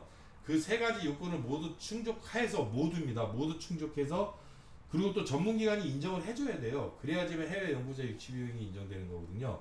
이 질문 많이 오거든요. 해외 뭐 연구자를 유치하는데 연구활동비로 뭐 사용할 수 있나요? 이렇게 들어오는데 그냥 되는 게 아니에요. 근데 매뉴얼에서 뭘 또 하나 추가한 거냐면, 정부 출연기관의 기본 사업일 경우 이사회의 승인을 받도록 되어 있는 걸 정부 출연기관의 장의 승인으로 바뀌었다. 예, 요게 이제 매뉴얼의 변경사항이고요.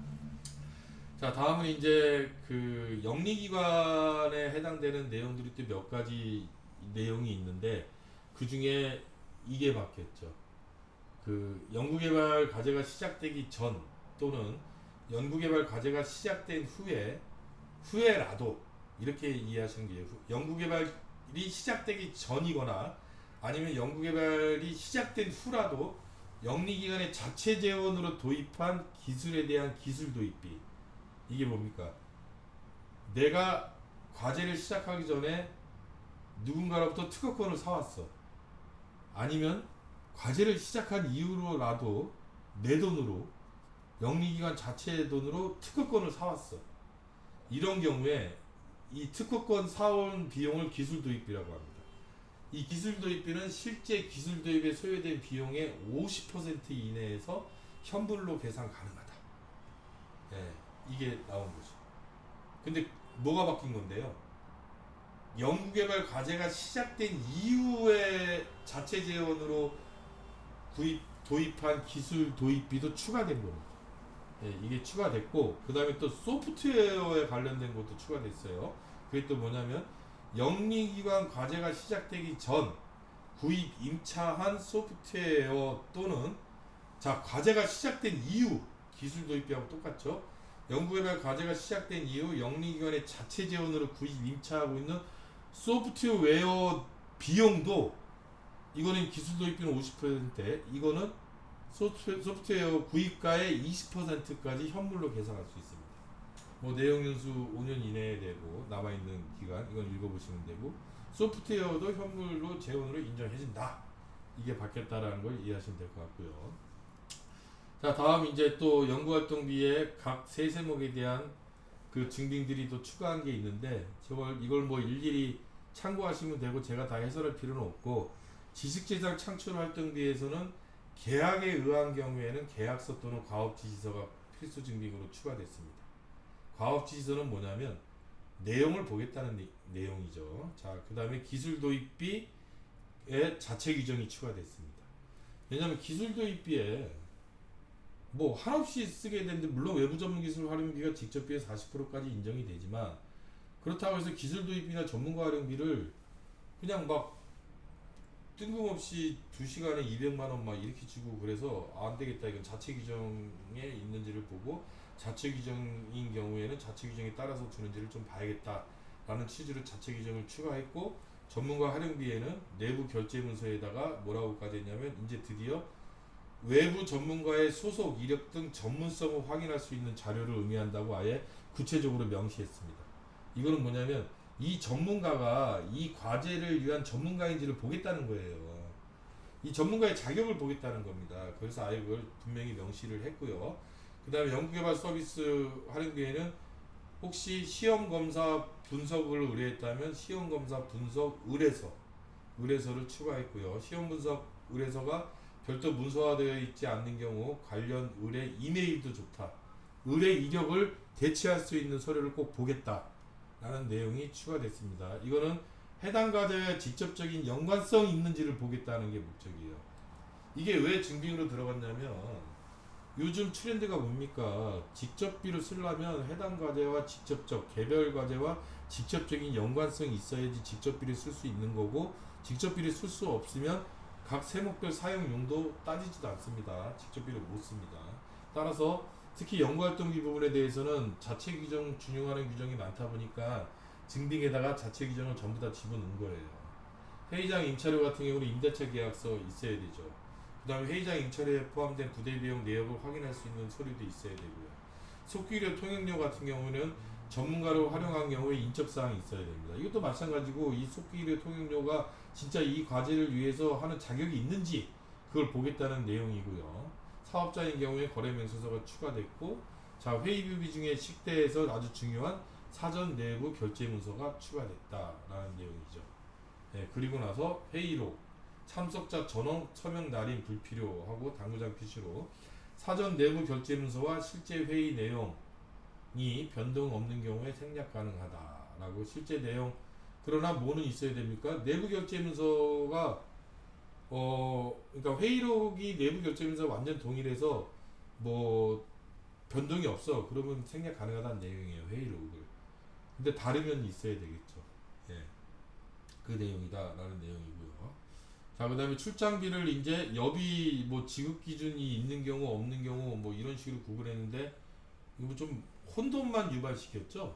예, 그래서 이걸 아주 간소화시키면서 국내 출장비와 국외 출장비로 나누면서 출장 신청서는 내부 품위서로도 가름할 수 있게, 그러나 출장자, 기간, 장소, 목적을 포함한 출장 계획서 뭐 이런 것들도 다 신청서로 보겠다는 내용이고, 자, 그 다음에 출장 증명 서류는 여비 산출 내역, 세부 일정 확인 서류를 포함한다라고 돼 있어서 여비 산출 내역이 증명 서류에 없다 그래서 많이 빼어져 있는데 여비가 어떻게 산출되어 있는지 구체적인 내역을 알아야 될 거고, 세부 일정별로 만약에 장기간 출장이라면 세부 일정별로 어떠한 여비가 산출되는지 우리가 알아야 되기 때문에 그런 서류를 아예 명확하게 줬습니다. 12정산인 경우에 실제 소요 경비, 입증 자료, 교통비, 숙박비 등 아예 명확하게, 승차권 있어야 됩니다. 아예 명확하게. 그 다음에 자체 내부 여비기죠. 예, 명확하게 아예 해준 겁니다. 자, 국외 출장인 경우에도 똑같아요. 출장 신청서 똑같고 출장 증명서도 똑같은데 어떤 게 추가됐습니까? 실비정산인 경우 실제 소요 경비 내용 입증 자료 해놓고 항공권, 이티켓 포함이 추가되고, 그 다음에 추가된 게 이제 5번부터 추가가 됩니다. 국외 출장인 경우 출입국 1 확인 가능한 서류, 출입국 1 확인 가능한 서류에서 여권 4번 또는 출입국 사실 증명서 등 이게 추가됐는데, 당구장 표시에서 다른 증명 자료로 실제 출장 여부를 확인하는 날짜 등을 확인할 수 있으면 됐고, 이거로 확인할 수 없는 경우에만 이걸 요청하겠다. 이건 명확하게 하면서 이걸 요청할 때 이제 반감하지 말라는 뜻입니다. 협조하라는 뜻이고, 역시 내부 여부이죠. 있어야 되고요. 자, 소프트웨어 활용비는 되게 기간이 중요하거든요. 뭐 2개월 전에 계약이 체결돼 있어야 되고, 이게 최소 계약 단위를 확인해야 되는데 자꾸 그런 것들이 빠져 있어서 아예 명확하게 했습니다. 자, 구매 의뢰서는 역시 내부 결제 문서입니다.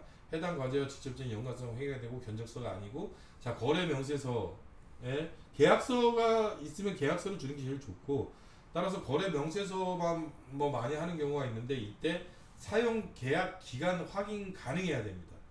사용 계약 기간 확인 안 되면 안 돼요.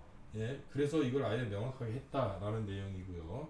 자, 그 다음에 연구실 운영비에서 기기 및 소프트웨어 구입 임차에다가 아예 냉난방을 위한 뭐 사무용 기기 및 소프트웨어 활용비, 뭐 냉난방 및 청결한 환경 유지를 위한 비용 해가지고 아예 추가했는데, 비영리 기관인 경우에는 자체 규정, 비영리 기관만, 그리고 영리 기관은 연구실 운영비 활용관리 계획안 아예 구분을 해놨습니다. 자체 뭐 영리기관의 자체규정 줘봐야 소용없어요.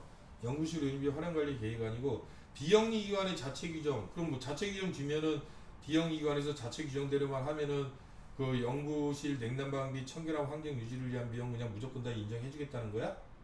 아닙니다. 어떤 규정이 있냐면 공통계산기준 사행기준에 직접비에 어떻게 되어 있냐면 직접비 정의를 충족하거나 아니면 전문기관에서 비영리기관의 자체 규정대로 써도 좋다라고 인정되는 경우에는 자체 규정대로 쓰는 거를 인정해 주겠다는 거예요. 직접비 정의 충족하지 못하면 이 자체 규정은 의미 없어요. 그리고 직접비 정의를 충족했다는 가정하에 그러고 나서 자체 규정대로 했는지 안 했는지 보겠다는 얘기이기 때문에 자체 규정이 의미가 있다라는 거고, 그 다음에 국내 교육 연비는 자 드디어 나오죠. 학회에 참가를 하거나 교육에 참가를 했는데 누가 참석했는지를 봐야죠. 참여 연구원이 참여했는지 비참여 연구원이 참여했는지를 분명히 봐야 되는데 교육 참가자 성명, 그 다음에 학회 등록비에 성명이 빠져 있는 경우가 되게 많습니다.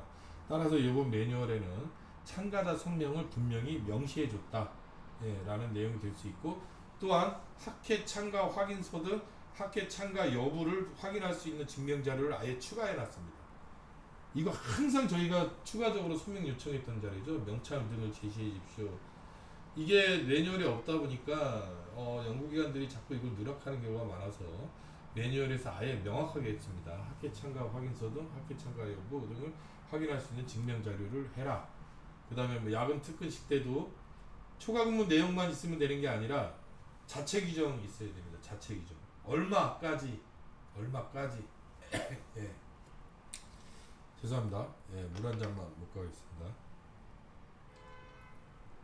예, 이 야근 식대 규정이 자체 규정이면 예를 들어서 뭐 요즘 그 뭐 3만 원까지다 1인당, 뭐 2만 원까지다. 근데 뭐 10만 원, 20만 원 막 이렇게 쓰는 경우가 있어서 그 한도를 좀 보고자 자체 규정이 추가됐고, 나머지는 개정 사항이 없으니까 그냥 읽어보시면 되고, 이제 문헌구입비.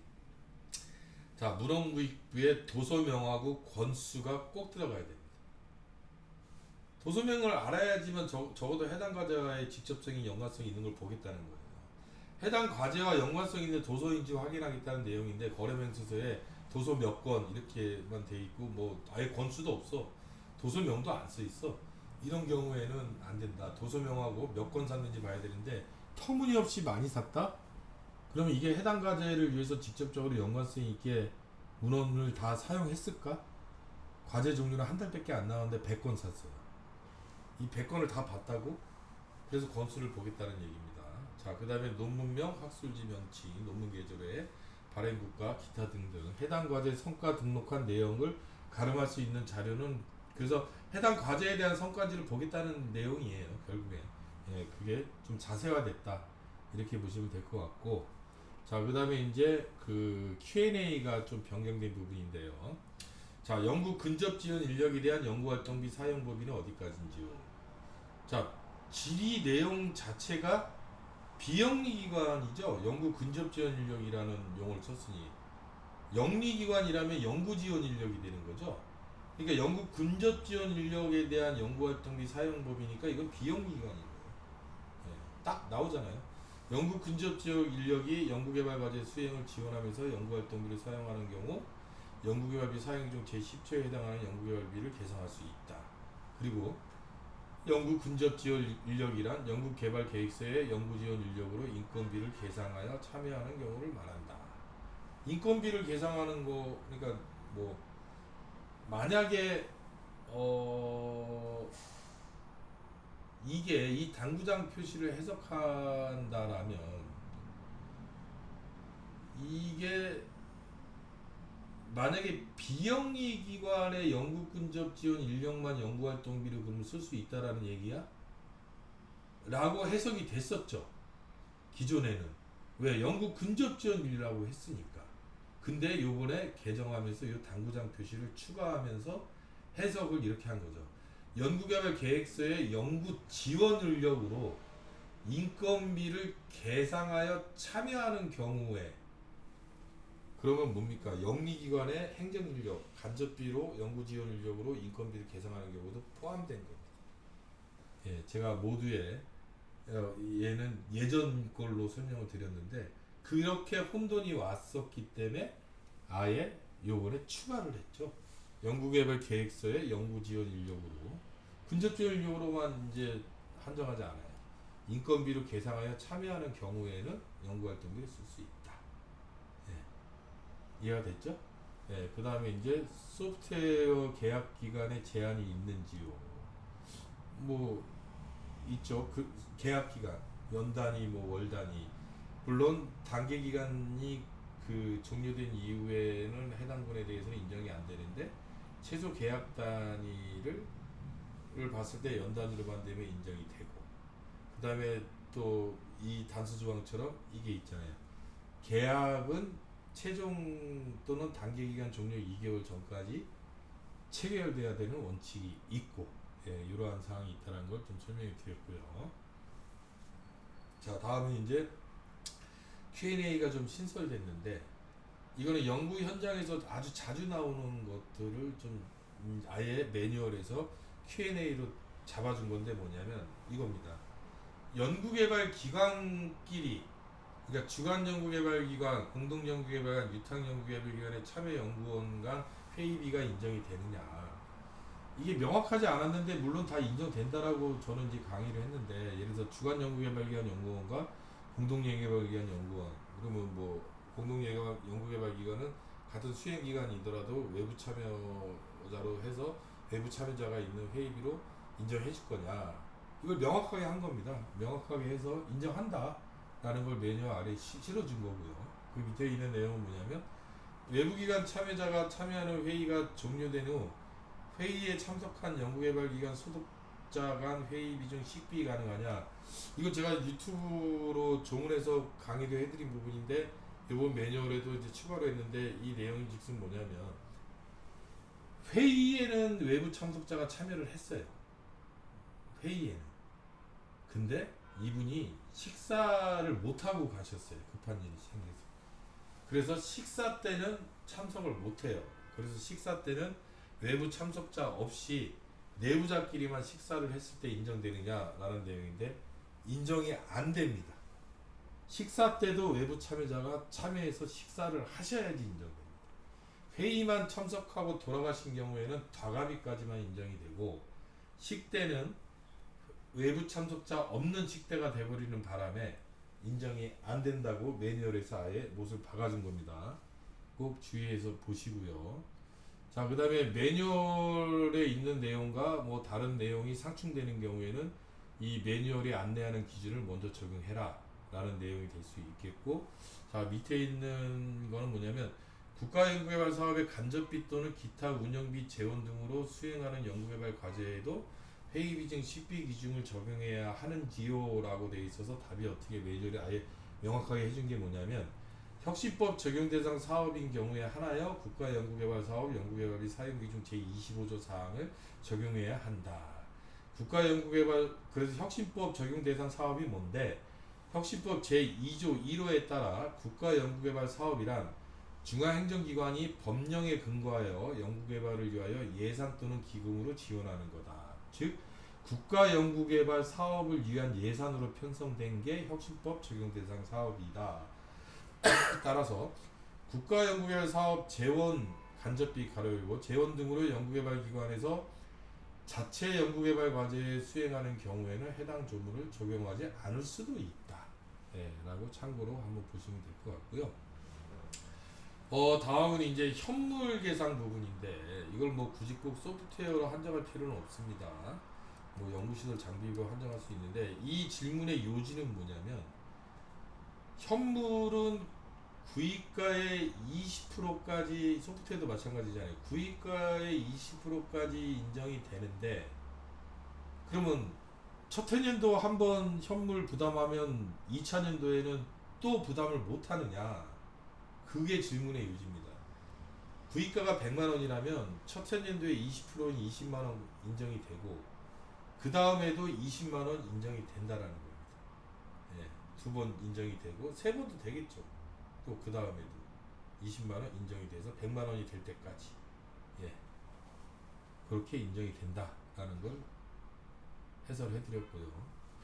이거는 뭐 보안수당과 관련된 건데, 이거는 뭐 제가 뭐 딱히 해설 필요는 없고, 연구수당과 관련된 윗부분을 좀 설명드릴게요.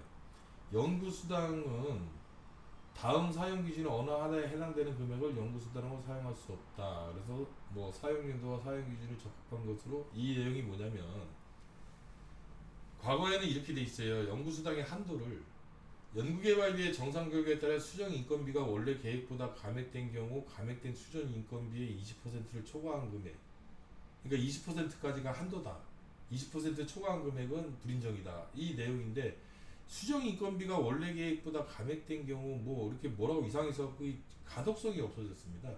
그래서 연구개발 사용 기준을 개정하면서 매뉴얼도 개정했는데 뭐라고 된 거냐면, 사용 용도와 사용 기준에 적합하게 사용한 것으로 중앙행정기관의 장에 의해 인정된 인건비, 즉 불인정 금액은 빼, 예상 금액이 아니라는 걸 명확하게 해주세요. 이게 뭐냐면, 인건비의 예산액이 1억 원인데 내가 1억 원을 다 썼어요. 1억 원 다 쓰면 연구수당의 한도가 2천만 원인 줄 알았는데, 그 인건비 중에 1천만 원을 불인정 받았어요.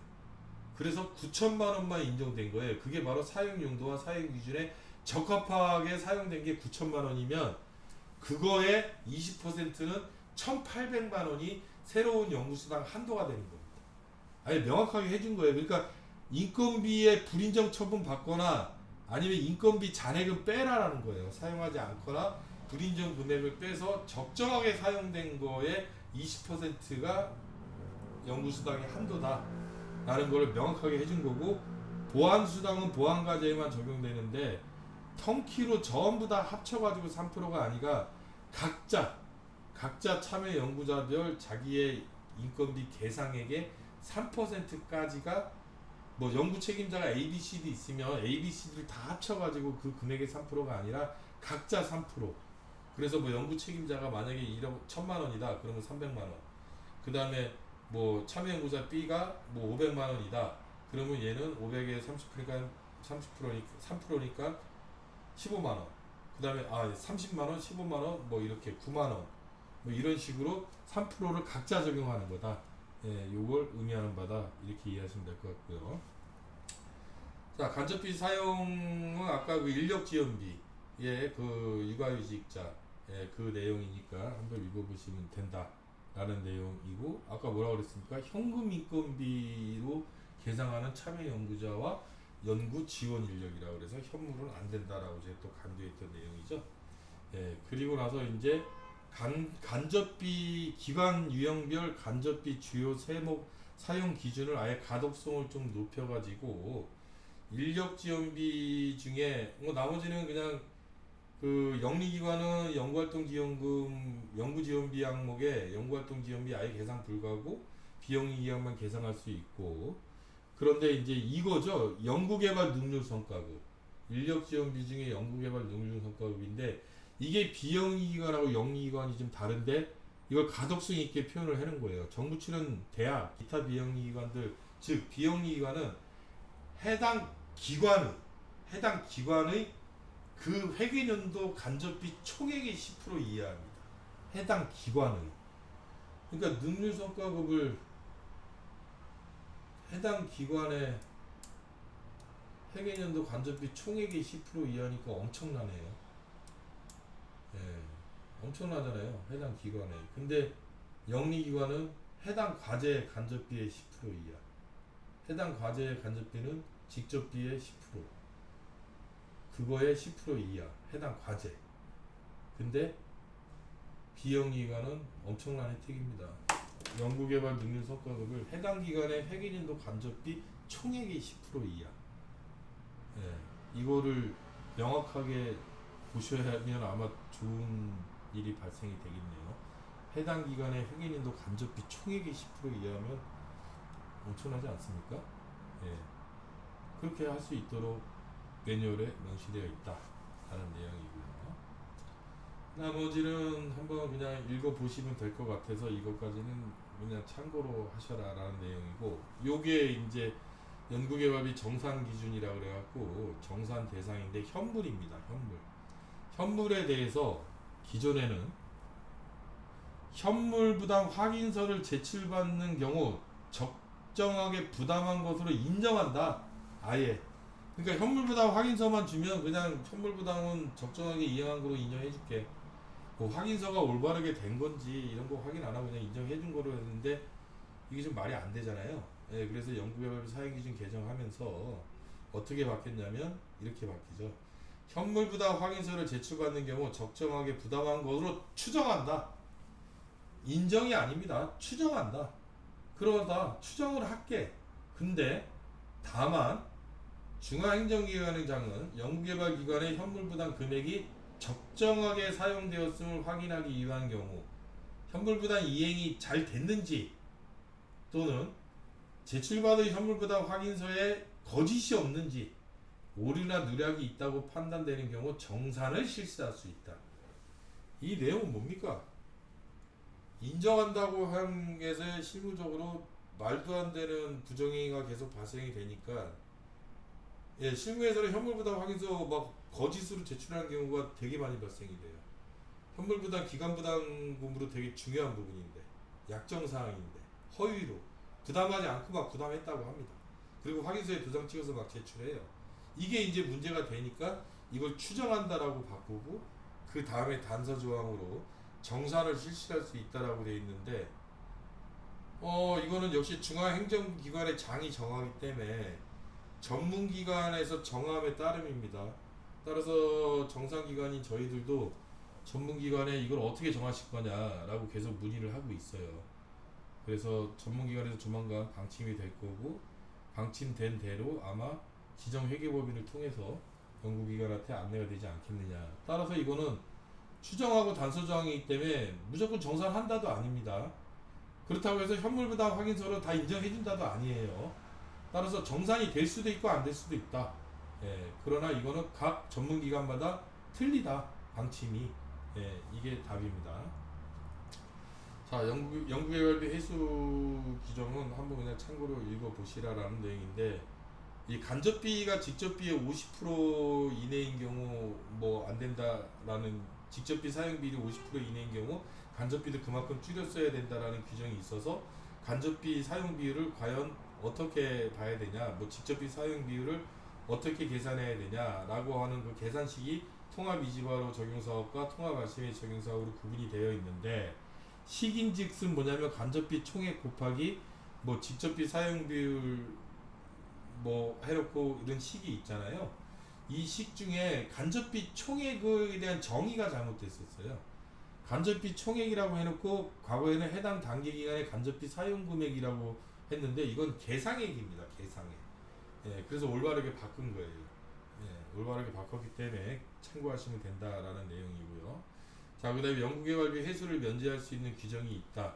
이거는 그냥 참고로 보시고, 그다음에 간접비 고시 비율이 2024년도에 또 나왔는데,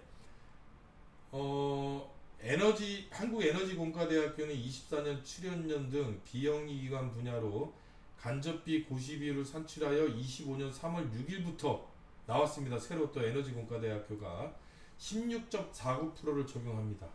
네, 16.49%를 적용하고, 이 혁신법 매뉴얼에 별표 6을 보면 간접비 고시 비율이 다 나와 있으니까 그거를 참고하셔라 라는 취지로 여러분들한테 안내를 좀 드리고요. 그 다음에 이제 가독성입니다. 이 부분은 이제 가독성에서 매뉴얼에서 뭐냐면 고시 비율에 대해서 이해도를 좀 높이기 위해서 아예 표로서 가독성으로 좀 보여드리는데, 한번 보면 뭐냐, 간접비 고시 비율 산출 비영리기관 고치된 비율이 한도고요. 고시 비율 미산출 대학교 5%, 간접비 고시 비율 의무 산출 기간 중 고시 비율 미산출 기간도 5%, 일반적인 비영리기관 17%, 영리기관, 공기업 포함합니다. 공기업은 영리기관으로 가요. 무슨 공사 이런 데 마찬가지죠.